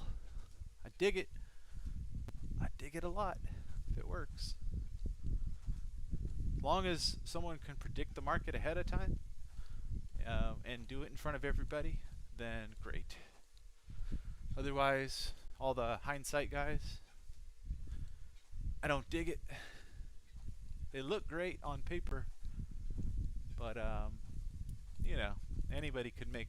I can write up some sweet analysis on my profile charts and say the markets did this and this and this and this. Aren't I amazing? Don't I look so smart after the fact? Or I can big ticks, negative 3,500.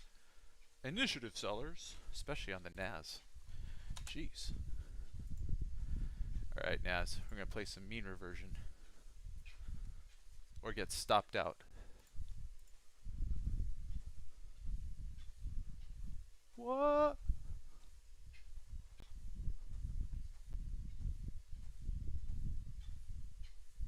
Bummer.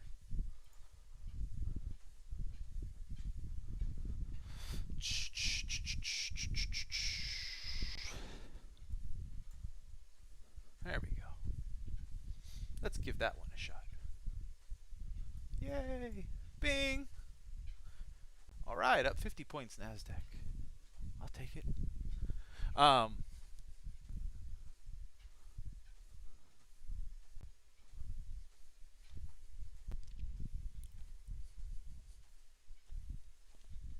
Oh, that's cool. Yeah, I don't know. Again, as long as they trade live and they demonstrate it works and it's a real account, great. Greato.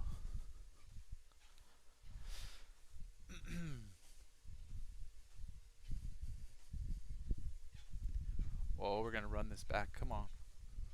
Come on. We'll go here. Here. Where is it? 74? All right, there you go. Da, da, da, da, da, da, da.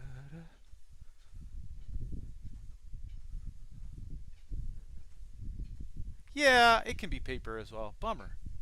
Lost on that one.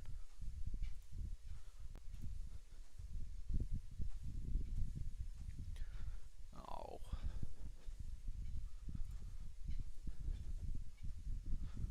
No, I tried to move that order. Dang it, man. Kidding me? They're going to go take out that 171 like he's butter.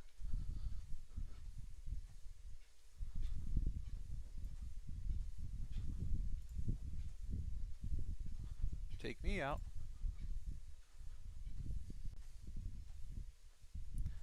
There's the 12. Alright, so it's up there like 74. That's what I wanted to target. But we don't have to lose on this whole trade. Let's see. 74, 73.50. Chop chop. Oh, I know. we go. Into the node.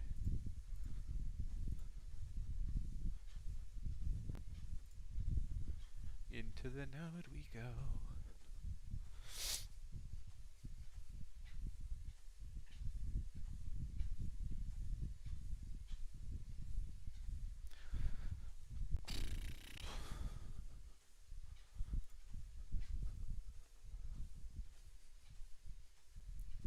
Theta Tuesday. I know. All right, all right. I'm just paying my broker here, guys. Up 86.51. Ooh, rejection off that node. Can we get short a little bit? Can we get short a little bit? I don't know. Let's see. All right, quickly back up. Let's see. Yeah, why not? We'll try it. There we go.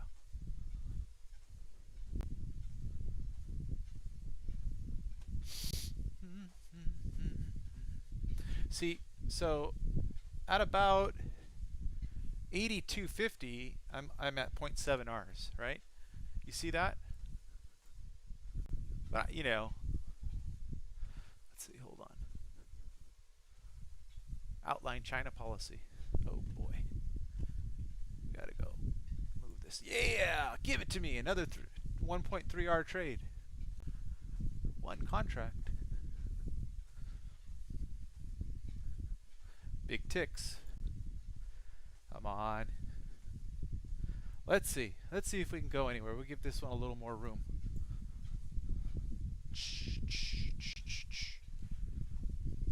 Because we're into this node area, kind of low volume down here. I don't know.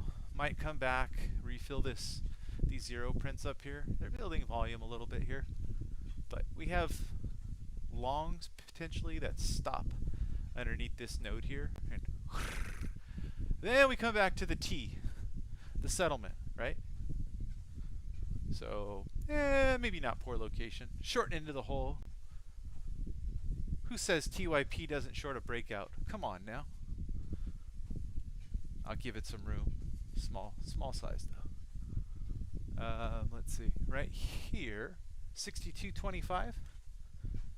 We're gonna see if we can get some fills here.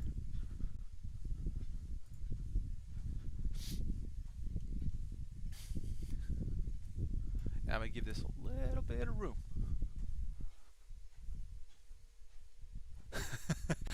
Ivopan, SC is something else, aren't they? They are. They really are. Hey, look at that. 1.3 R trades. I know, I'm a trend follower now. What? All right, let's do Breako Eveno.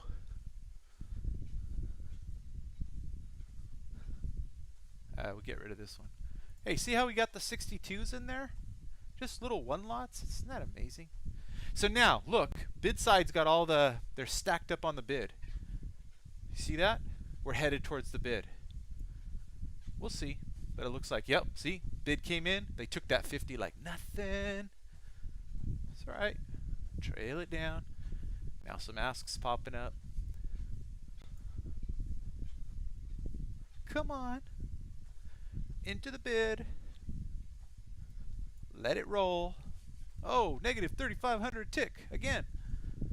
All right, we're locked in for 2.75 points. Our stop was 2 points. At least a 1R trade at this point. Yeah, come on. Oh, 86. They come for that 86. They're going to take it above. Watch. They want that liquidity. They took it. Oh, baby, refill. That was an iceberg. Refill.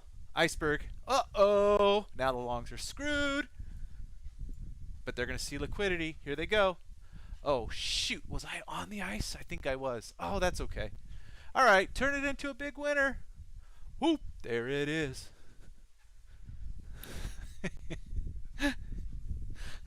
Oh, man. How to cut a trade early from a trend. Here, can we do it again? Can we do it again? Come on. Let's do it again. Let's keep going. New lows into T1. Let's go. Come on. We'll give this one some room. Above the node. Come on. Above the node. Look at the divergence here. Look at the divergence on this. So as price was coming down, they've been hitting bids. Hitting bids. Oh, my little girl's crying. Oh my. Who dares? Who dares short above T2? Me. Like a dum-dum. Look at that divergence. That was shorting into the whole 101. Oh well.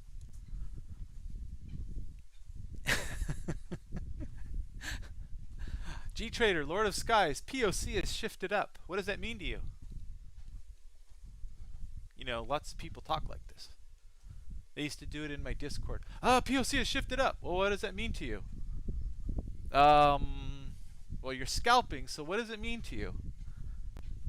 The volume over the whole session has changed. Is that going to change your short-term scalping strategy? Explain yourself, please. I think personally we may get a bounce off settlement, but we actually may go out and take out all of the settlement, folks. So I'm going to do this. I have a thesis that we are going to liquidate under settlement right now. You're like, what? What kind of stupidity? Under settlement. I don't know, but something happened. I know, right? Something happened. Anyway, we're going to keep going. Look at me, trading inside Ds like they're not. There's just a... Typically, when you come back to settlement, you typically go crack it again. That's all. That's all. Da, da, da, da, da, da, da, da, da.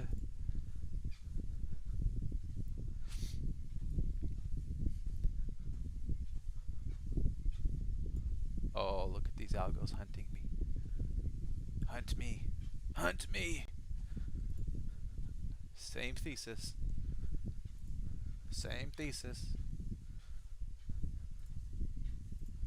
Same thesis. Now I just want to get more short. Same thesis. Oh boy. Here we go. Hunt me some more. How much can I give back today? It's alright. Same thesis. Watch it rally 20 points. When does the thesis change? Probably above highs. Swing highs where the big blue dot is. Right here. It's about to change. US reports indicate Facebook is having problems. Oh no. Facebook's having problems. Is that going to tank the market? Alright, so let's go back. Weep. I don't think so.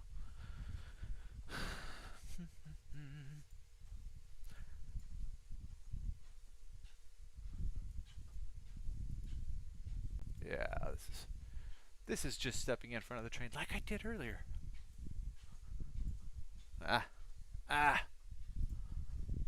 Shitty. This is the soft landing. Alright, I still do want to get short here. But we need to do it slowly.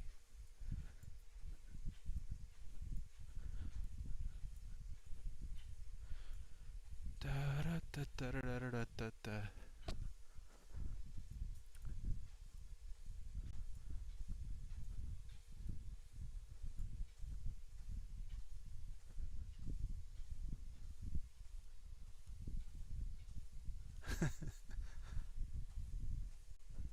The bid side has got no size on it. You see that? Oh, you guys can't see it because what the heck is going on?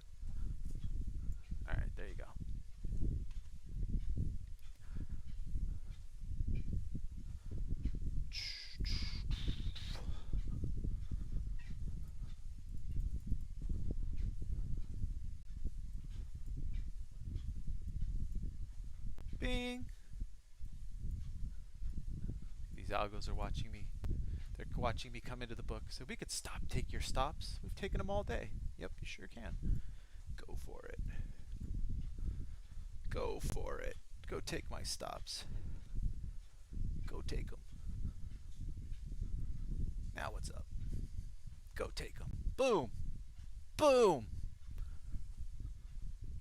Oh no, what happened now? 1250, murder algo. Come get me.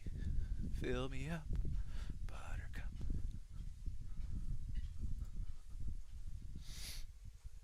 What is happening? Oh, I couldn't move him down fast enough. That's all right. Hey, see what happens? I knew I wanted a short.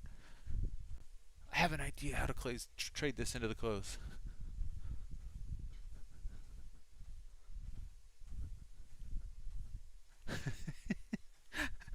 Hey, 125.4 points, guys. See how this works? Oscillate, up, down. What was it?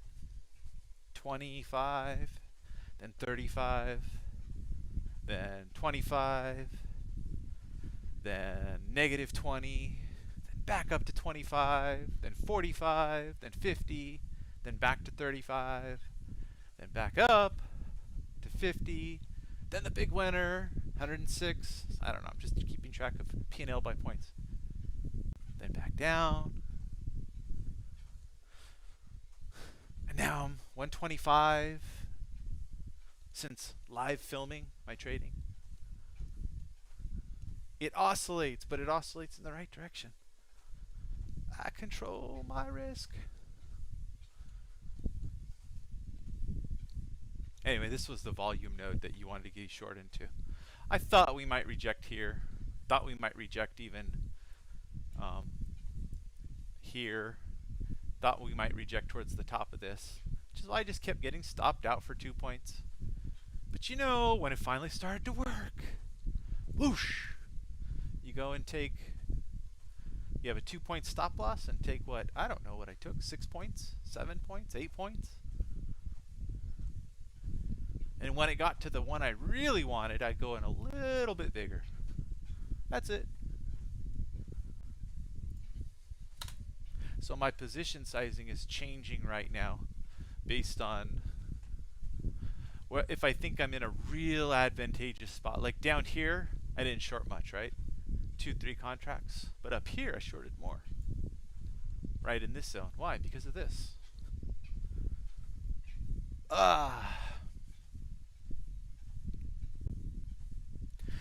Yeah, it's up and down all around.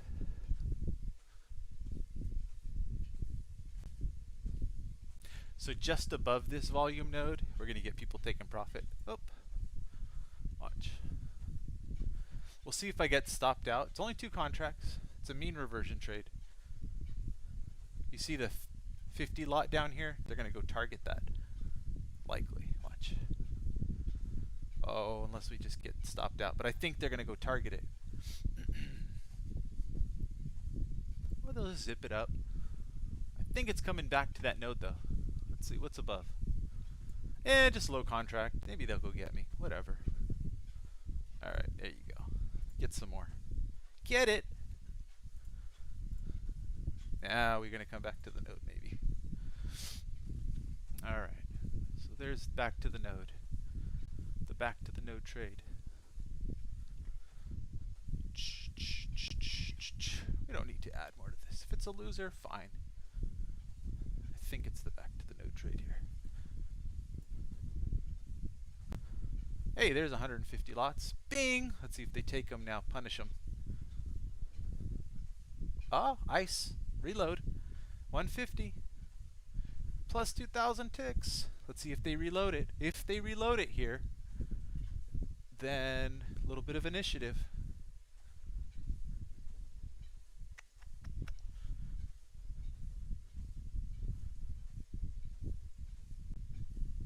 Oh yeah, there you go. Still think we're coming back to that node. Right here. 70.25. That'll be the final count, the final exit. There we go. Got half of it. Is that it? Gonna get it all? Nope, not gonna get it all. See how quick that was? You gotta make a decision fast. May still get there, but hesitation. I can see it. I'm watching the DOM, not what you guys are watching. I'm seeing the reloads happen. Alright. New 5 minute. New 5 minute. So all that shit for 127 points now. Sorry about the cursing. Man, I try to make this kid friendly and sometimes my potty mouth just gets the best of me.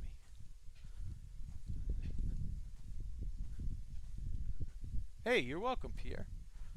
Pierrick.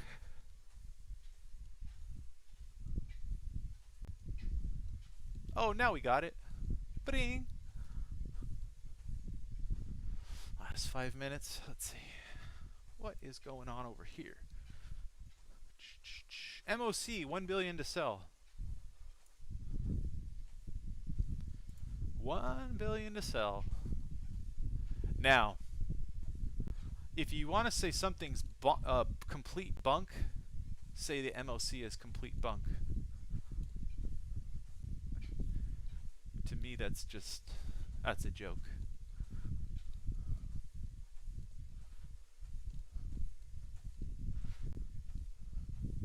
Well, maybe not. At certain points it is.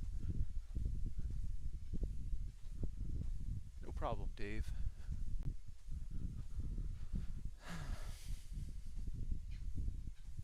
I know. All right, Chris, have a good one. Yeah, I'm gonna be jetting here pretty soon too. 4 minutes, but you know, this is like right at the fireworks show, right before the 4th of July, and it's like the last little bit, and they just start lighting them all. That's what the close is to me, man. It's a big show, and I like seeing the way that price develops. So. Let's do this. Here. Let's see.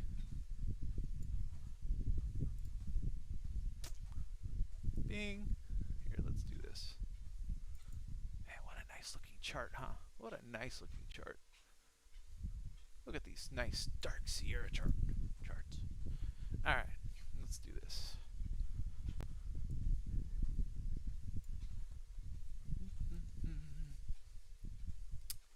3 minutes. So you see this little red line? That's the movement of the last 5 minutes of the session.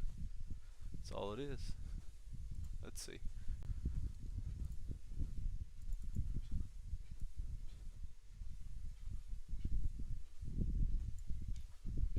Yeah, we'll get that off your screen so you guys don't have to deal with that crap.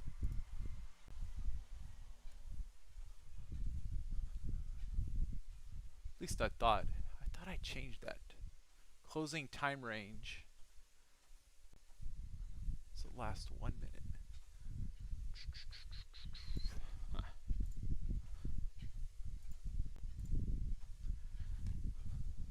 So that's the last, that's the running last minute of price action, that red line. That's what that is. What? Am I silent? I shouldn't be. No.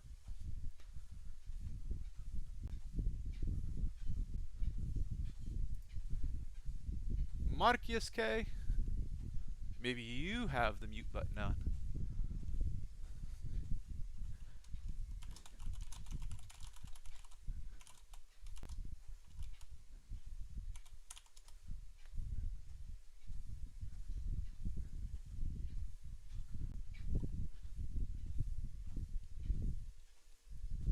Look at that distribution of volume today, though. From top to bottom. It's going to be some pain tomorrow. Right or wrong, there is going to be some pain tomorrow. Look at that volume profile.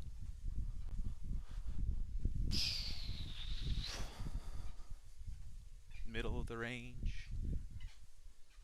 Here goes. Last 30 seconds. Last 30 seconds. Here we go. Settlement time. Settlement's determined from The last from 12 or 3:59:30 to 3:59:59 Sierra chart time. Look at that guy paying up. All right, let's go. Bing. Scalp it. Oh, the Dom's going bonkers. Oh, we missed the short scalp. Look at that, 500 lots. 250, 100, 160, 50. They filled it. Filled the 50. Oh, is there a little bit of ice? Little ice there? Okay, so this is now USA 2 session. Why is USA 2 session importante? Because you get a lot of positioning right now based on equities. Lots of positioning. So let's keep track of the positioning. I love this time. Settlement right above is 4169.25. Ah, come on. Really? Not going to get me? Well, that sucks. All right. Time to use the DOM because this is not useful at this time, the TPO. Oh, my daughter's crying again. It's her nap time, definitely. It's about time for me to go help the fam. I will soon. I just want to track settlement and the movement around it. See that? Underneath, back to it. Go too far away. Whoosh, back to settlement. All right, so let's see. Let's see what kind of moves we can maybe see here. So settlement volume today was 28,154 contracts. That is lower 20th percentile for volume. So the settlement play today, so this this orange zone here is when settlement starts. So the volume went a little bonkers right in here. You know, and this is essentially 30 seconds of time. It's always 30 seconds of time. And since these are volume bars, the bit wider this is, the more volume's fitting into 30 seconds. So there's a 30-second transparent background. So if you have a settlement and it's tight, goes up, and then it comes back within the settlement to here, and then all of a sudden we break away from settlement, but it's very high volume settlement. A lot of times, if you have a resistive zone above, you can short that for a move back to settlement. Things like that. That should give you some ideas about how to play post settlement.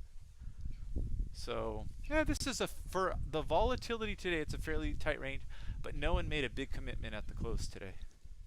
The positions occurred today. 1.6 million contracts on some volatility, and quite a large, quite a tight distribution for volatility. If you look at the profile today, like the TPO and the volume profile, right? Just this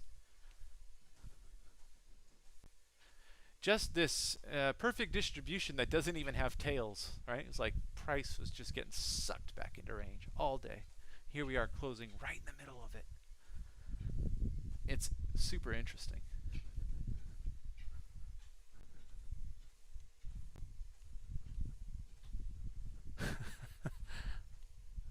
Yeah, Jay. I will go wash the dishes.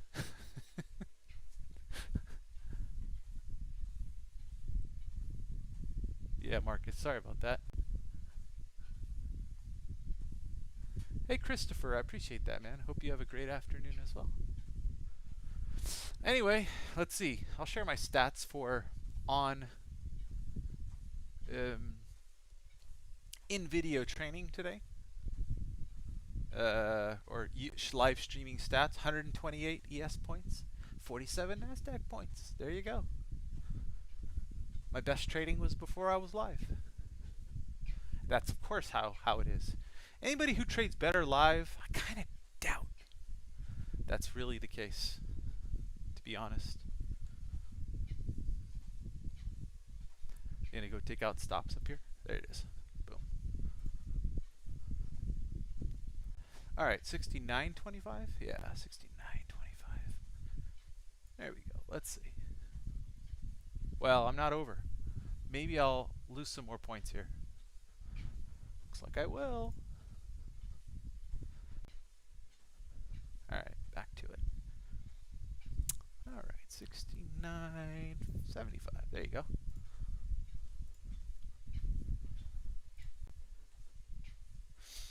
I could lose them with the best, guys. Oh, jeez. I would prefer more volume here, but whatever.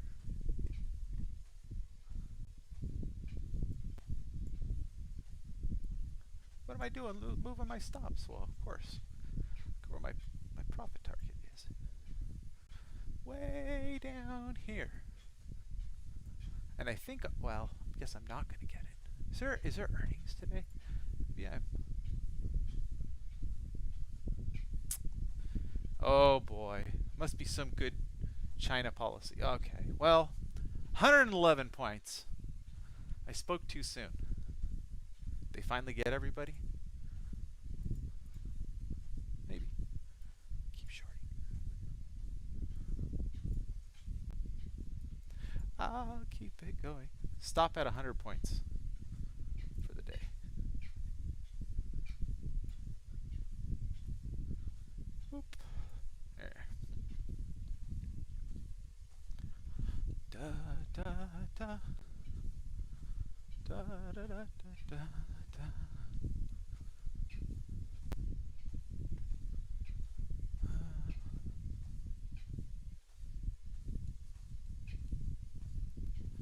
Someone's going to have an opinion going the other direction, I think. We'll see. Whipsaw.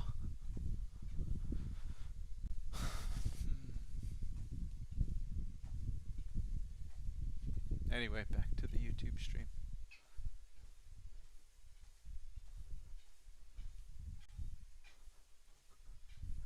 I love when those big lots pay up like that. I mean, it could be somebody short. Who knows? I don't know.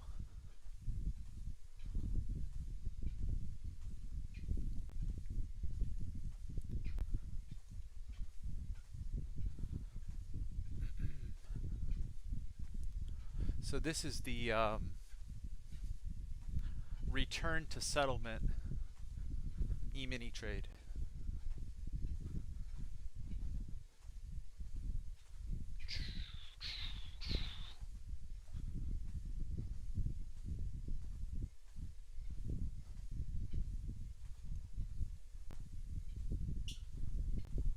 All kinds of deltas, small deltas here, as they bought too aggressively.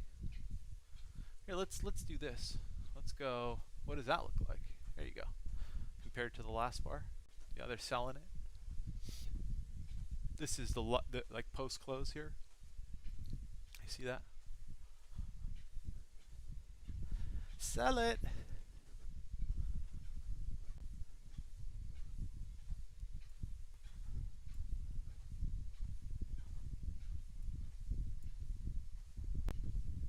There you go. Bounce.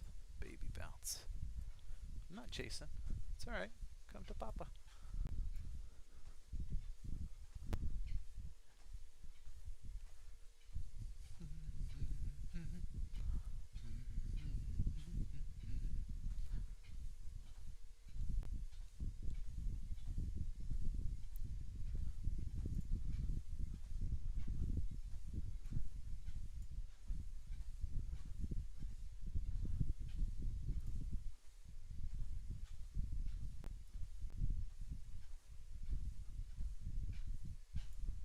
I ain't chasing. Come on. See? Not me. Come on. Uh-oh. They gave him liquidity on the ask side. But there's still liquidity on the bid. You Gonna bounce it right above, maybe. It's alright, we go take off that one. Now it's getting easier. Back to 4. Alright. Take you out. One by one. Go have a good day.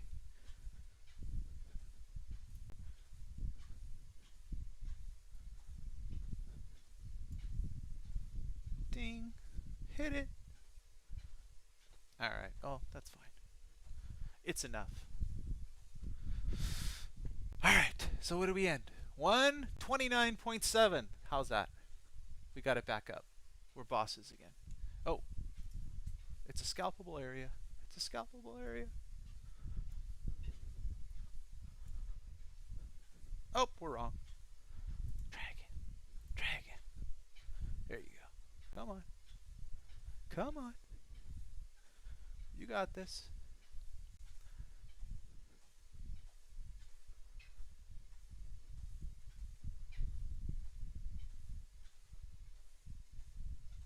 G-Trader Lord of Skies. I probably won't be on tomorrow. I just did this today because I profited out early on my trades.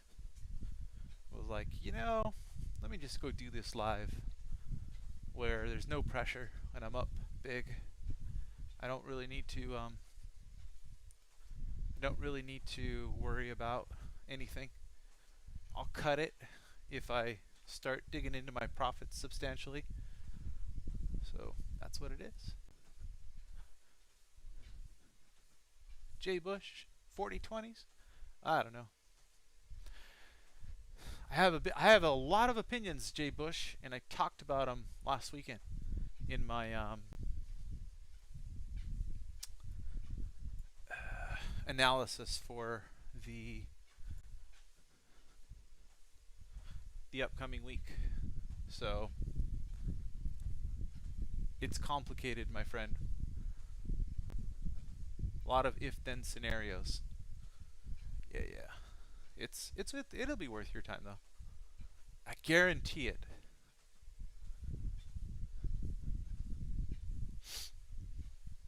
All right, guess what? Let's see. What an interesting little move here.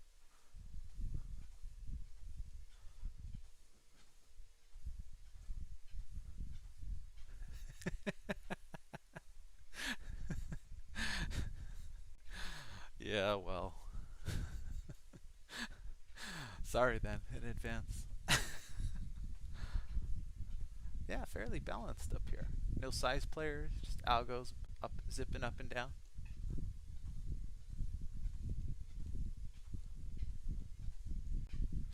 I really want to get 130 points. And I'm so close. What? One of you just needs to market dump it. Would you?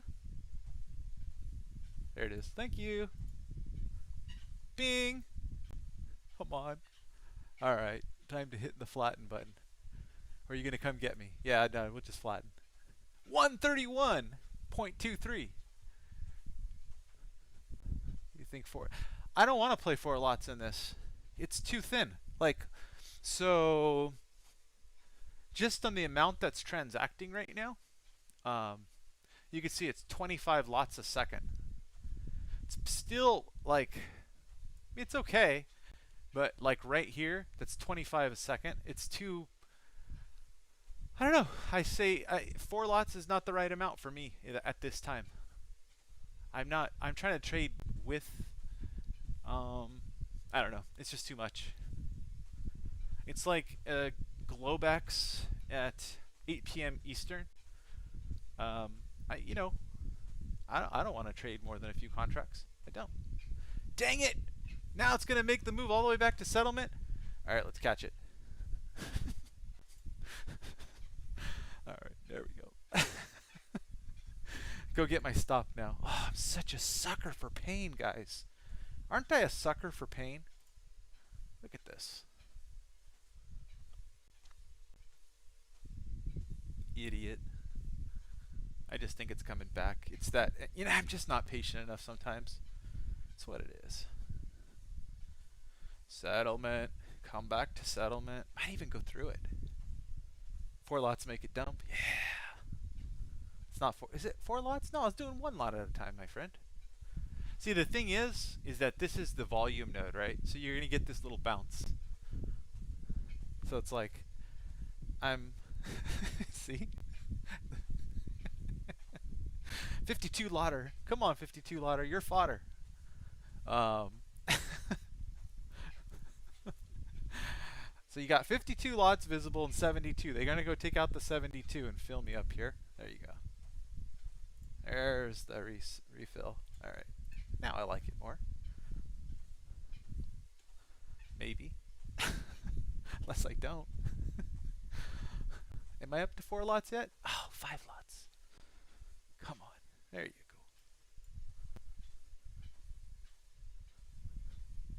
Look at how good the algos are. They're just better than me. They see me coming. They're like, what? You're using the everybody gateway trash trader? We will dominate you. We will take you out. I think they're coming for the 171 lots here. 47, 51, and 51. I think someone's just going to take them all. There you go. Come to me. Take me out. All right. Get rid of the bracket. We'll just stop here. Got me there. All right, let's see if we can get one down here back at settlement.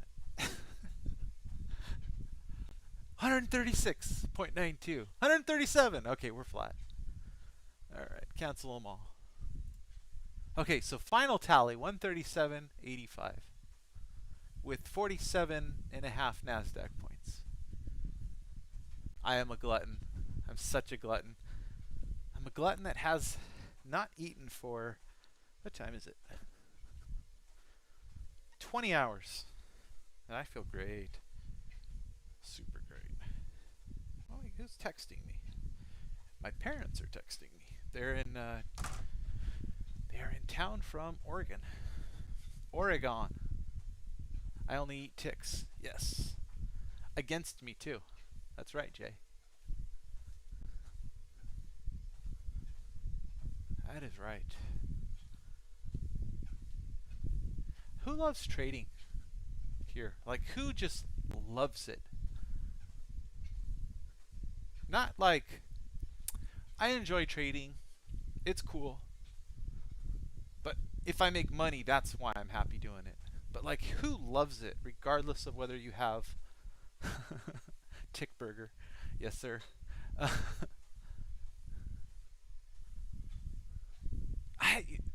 Pierrick, Jay, I know you guys do. Not everybody. But I'm just curious, how many of you are like super duper passionate about markets? So by the way, these settlement plays don't work out the same for the NASDAQ, by the way. Just to let you know. Because the NASDAQ does, so here's a little tidbit of information. The NASDAQ does the majority of its volume near the open. All of you gamblers that love to play the volatility of the open in the NASDAQ contribute mightily to the volume at the open. So, just FYI. Although today, the NASDAQ's, let's see. No, today was pretty crap. Pierrick, I don't think so.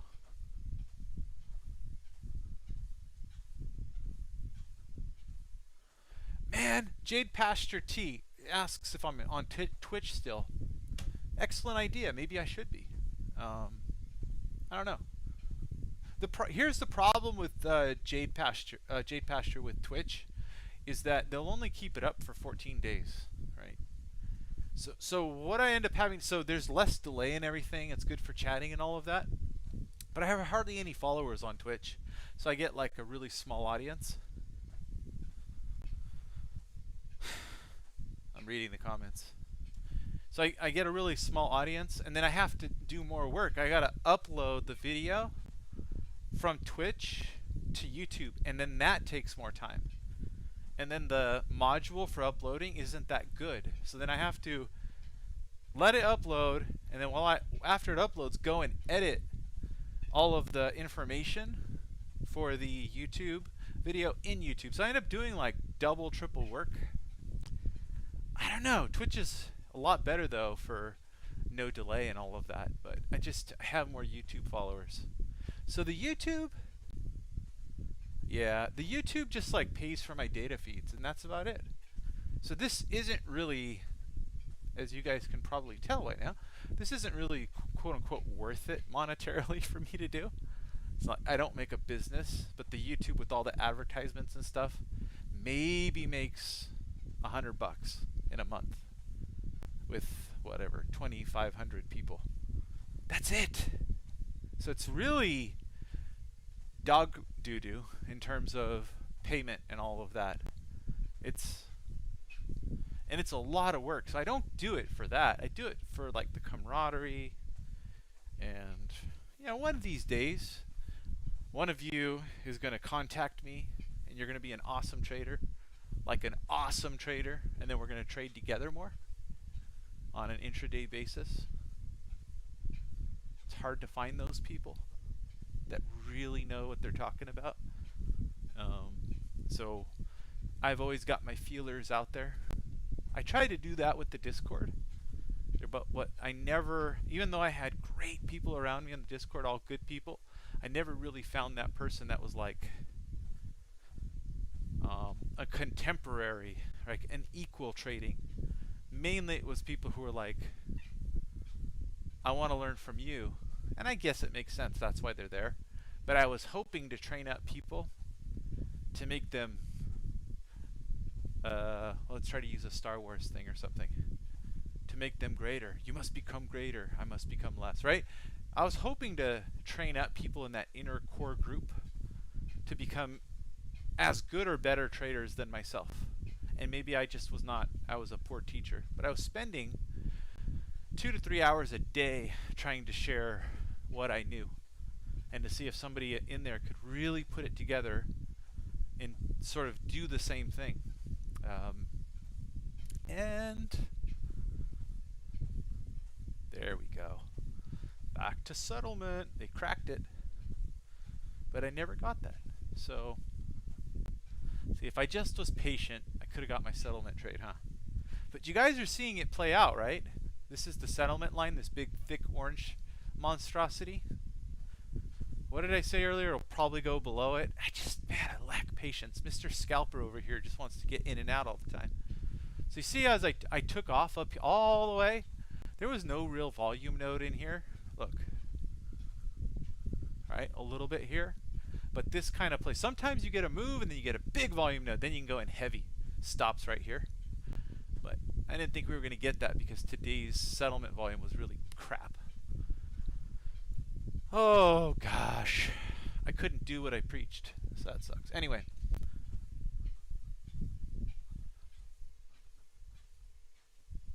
Yeah, Jade Pasture. I had it for over a year. I don't remember how many people were in there. Maybe 1,500 or 1,600 people. And there was lots of stuff in there. It was very organized and had a lot of information there for traders. But what ends up happening is when your name's associated with all of it and you want to kind of dissociate from it, is that I'm responsible for people plagiarizing or posting content, sharing chart books, and so it means I have to keep my eye on it. And I didn't want to have to do. I'm happy to join somebody else's Discord and not do anything, to be honest. I'd love to join a Discord and then just go and come as I please, and you know, be just a good silent little soldier, and help the team, and not commit any time to it, not have to worry about who does what or who says what or who follows the rules or who doesn't, or not have a group of moderators that I have to babysit all the time. I'm happy to do that, but I I don't know. I haven't really looked for a home or anything, because I can do my own thing if I want. So yeah, I guess I would need an alias, but so anyway, that's the deal. But someone says Jade Bush tough with 11 years. Man, I knew people in there who had more than 20, and they were not very good traders. So, and then I knew people in there that were there for a year and only trading for a year or two. And I could see that they had more talent in their little piggy than some of these guys doing it 30 plus years or 20 years or 10 years. I mean, just because you could trade equities doesn't mean you could keep up with futures. I mean, that's the fact of the matter. Is you have to have a feel for the market, right? You have to be able to put everything together quickly. Not everything is mechanical, and I have to know every single reasons. It's kind of like speed chess, right? You train yourself to trade the right way, or to play chess the right way, and then when you have to react quickly, let's say if you're scalping or something like that, if you have to react quickly, your brain knows this is the situation. You maybe can't put it into a format with all the rules very quickly. Or maybe you can if you're really fast. But that's exceptionally difficult. And so some traders get hung up on that, right? And when I was teaching people in the Discord, some traders would get hung up on every little thing instead of like getting the idea, right? And then slowly piecing together all of the context, right? They were like, what's the rule, right? Is it this specific thing? Is it this coupled with this? I'm like, well, it's this, this, this, and this, all happening at the same time, with the overall context of the market being we're having an inside day, and there's X momentum, and there's initiative selling, and the market's now stalling with momentum, but there isn't any aggressive buying. So because of all that, and because of all the overhead trap longs, boom, it's a good trade. How the heck are you going to convey that in a rule-based trading system to someone who wants to hear, these are the rules, this is how you get in and out? It's hard. But that's kind of how I train people. Is I give them the whole picture of what I'm seeing. I don't tell you what to do. I just say, like, this is what I'm doing because of all of this. I'm willing to say that. But, it's not like we went 3 ticks above this last high, we failed back through it, and now you get short and your stop goes here. No, that's not how it works for me. So I'm I'm a discretionary trader, but I use a lot of market context and the clues in the market to trade.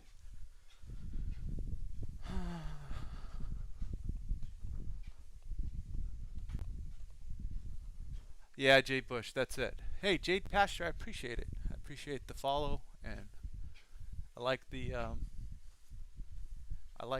interaction in the markets. I dig it.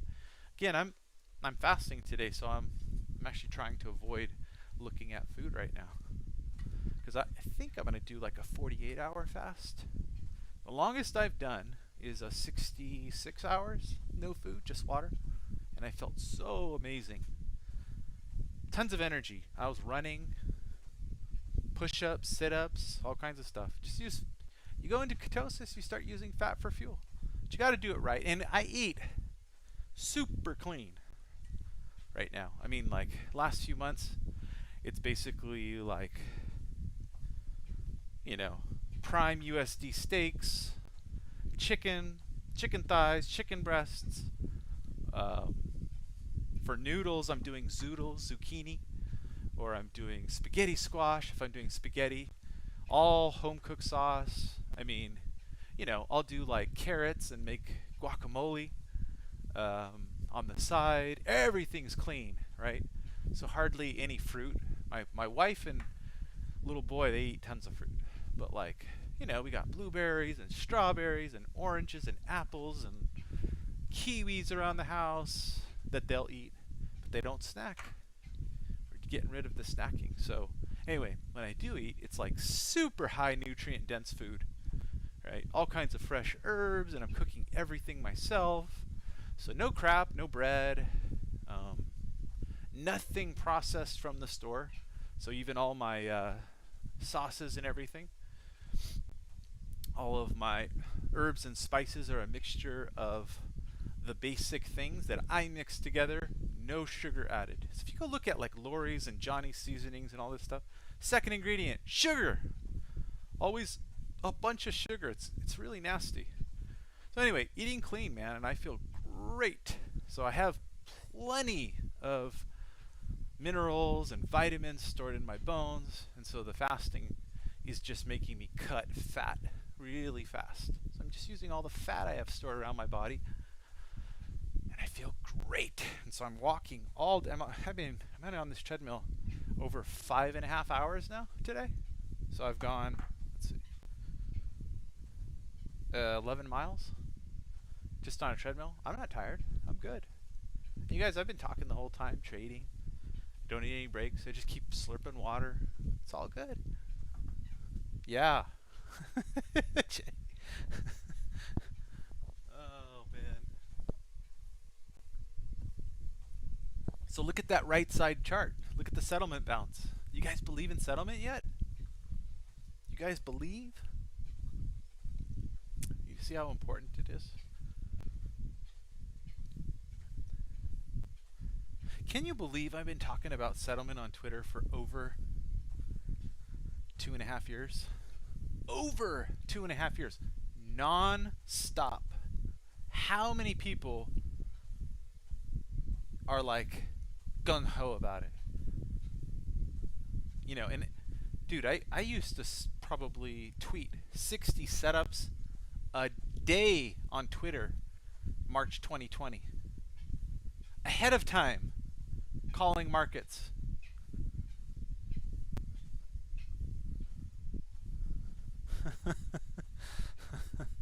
Yeah. Why can't you wait to watch the Dom tomorrow? Is it going to be because of JPOW or because you've done something different? Just out of curiosity.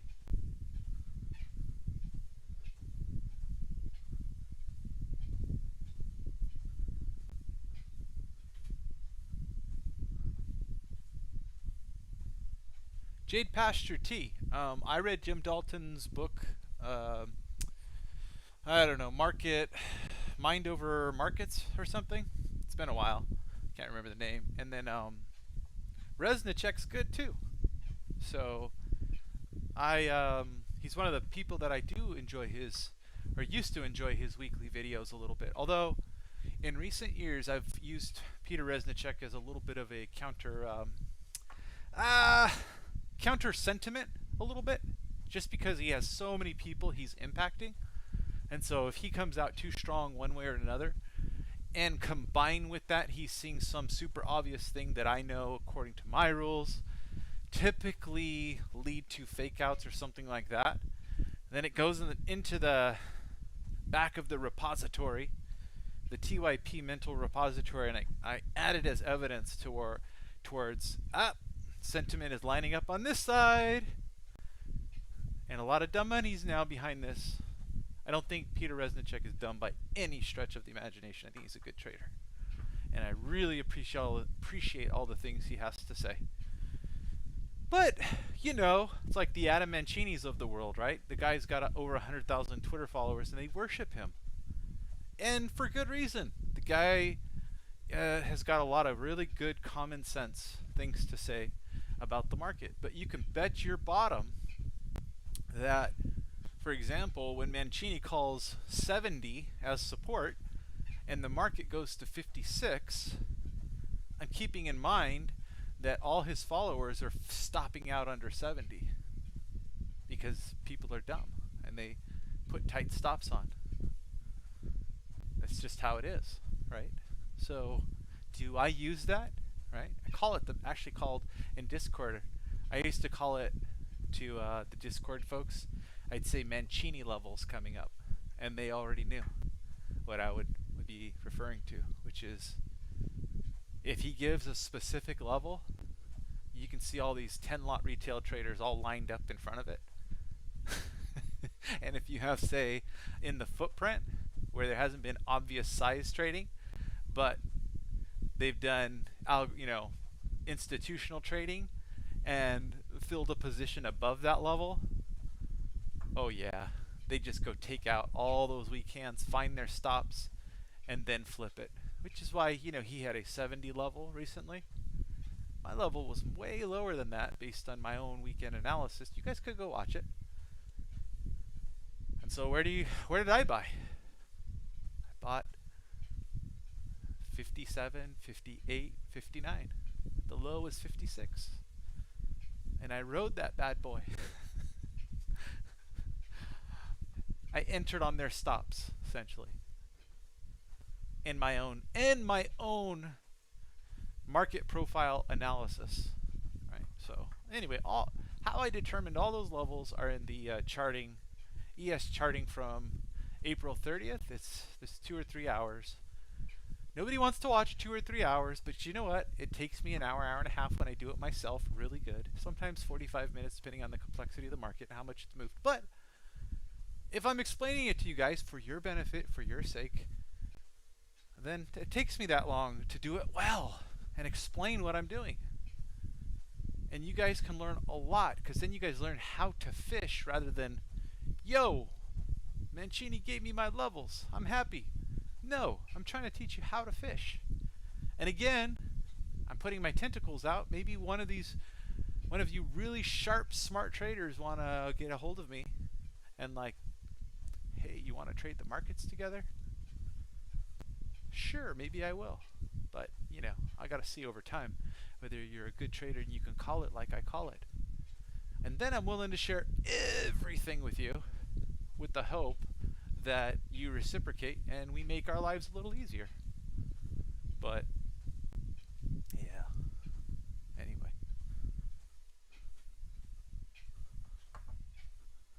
T+2 should be the name of my channel. Christopher. T+2. Oh man. I made a bet with somebody years ago that knew I was a good trader. And the bet was, so I had belief that if I shared what I knew and people saw it actually works and makes sense, that people would like understand and I would get a fairly big following fast. So that was my side of the bet. I believe that would happen. The person who bet against me said they're not going to know good trading from bad, and because you're more realistic and not like these gurus that are out there that are only sharing all like successes and making outrageous statements, you're not going to get a very big following. And people won't be able to recognize it as honesty, truth from a successful trader. And guess what? I lost the bet. Yeah, Jade Pasture, the rolling margin calls will help you remember T+2. Man, I've used T+2 for a long time to closes on highs when you get T+2 stacked up at a level, and then you go look at a weekly volume profile, and those T+2s all equal a volume or time ledge. You can bet your bottom that you can start targeting that area for the liquidation breaks. And I've used that to hit so many tops and make so much money on options by, taking a vertical spread on SPY, right? And that way I'm not paying all the theta. I don't make as much money, but it allows me to absorb the theta a little bit because, I'm buying a put and I'm also selling a put. But once that thing rolls over and goes through that zone, a lot of times I'll cover one of them and then just let it ride naked. And then it starts to appreciate really fast because those liquidation breaks happen quick. So, but you got to stay on top of your game with that, right? if you start, if you take it off, and you've got this naked put that you're long, and price just oscillates in that zone for a while, you might get squeezed a little bit. So I typically put on small positions with those options, and then just let them run. And that way I can intraday trade my ES futures. So here's one thing I do a lot is I'll take, if I'm net long ES and I'm with trend, I'll short micros at inflection points. And I'll try to just take 3-5 points out of the micros. Sometimes I'm wrong and making less on the ES, but more often, if I just wait for the really, really good inflection points, I can short micros and just stay long the ES for trend. So I do have my DOM set up that way sometimes, especially if I catch a bottom. It's been a few days since I've done it, like over a week, but that's one way I'll try to stay long the E-mini.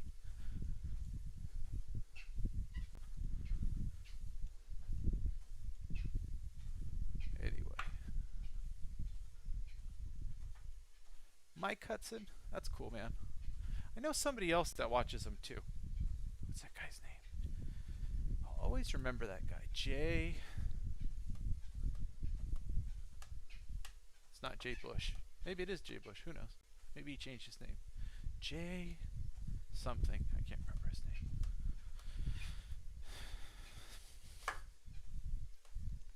Because he said he was one of the few people, he showed so much promise. He's one of the few people that says, I watch all your videos. And I watch the ones that are long are the ones that I watch. And I was like, he gets it. He gets it. And then he wanted to become part of our inner contributors group, but he just wasn't being sociable with other people. So others were like, eh. I don't want to say, I remember his last name, but I don't want to say it. So he wasn't let in. You got to make nice with when I had the Discord, you had to make nice with everybody, not just me. 'Cause, trying to make a group of people that all like each other. Although, when I shut the Discord down, you started to see people act a little different because they felt like they were no longer getting the benefit of me giving them intraday calls anymore.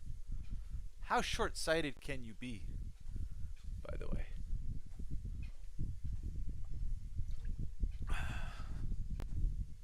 To ruin a long-term relationship by changing your character when you don't get immediate gratification.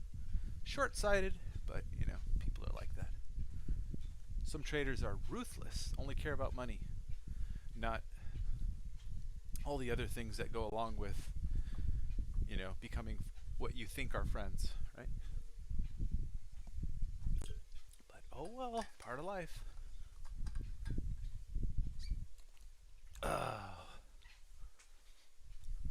Look at the T+1 bounces here. Bing! Oscillating above. And the volume just trickles off, right? 1 point. Like you get to see, this is... Alright, so let's do some analysis here.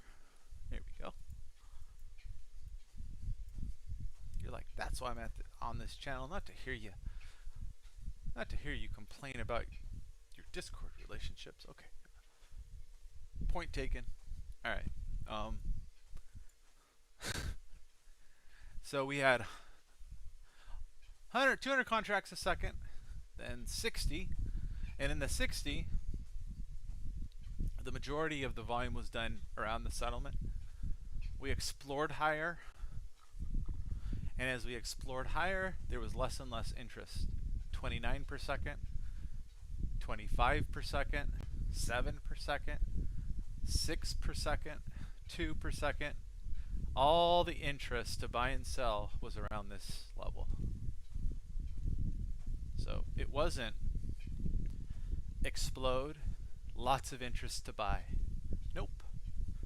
It was explode, not a whole lot of interest to buy. And you can see that in these profiles, right? See that? This relative to here, it's very low. Sometimes you'll get this bar inverting and being up here. That will tell you that there will be interested buyers back up in here as well. That's right, Jade Pasture Tea. It's not really gossip, but whatever. I'm a fair as hell person. I am very fair with people. And I'm consistent. I'm the same happy-go-lucky person whether I'm trading with you or whether I'm not. I'm just real as hell. I won't change my tune if I'm not getting something from you. It's just not how I operate. And I don't like people that change their tune when they're not getting something from you. Be genuine. Be kind. Be a friend no matter what. So some people are not like that. And if you're like that, blank them. I can shut it down pretty quick when I notice those kind of people are behaving a certain way.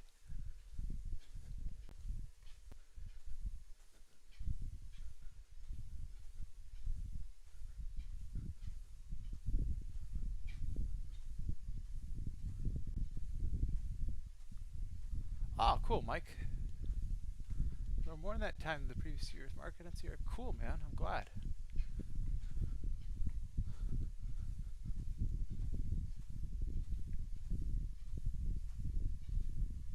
Jade Pasture. So in your opinion, what is a delta? What does a delta represent in the market? Just basic. Basic.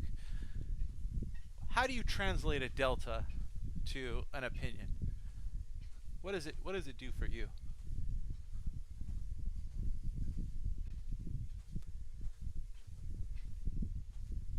Here's where we find out if how much you know, so that we can have a more fruitful conversation about it. Because otherwise, then I'm just maybe I'm talking to somebody who doesn't know a whole lot about delta. I don't know.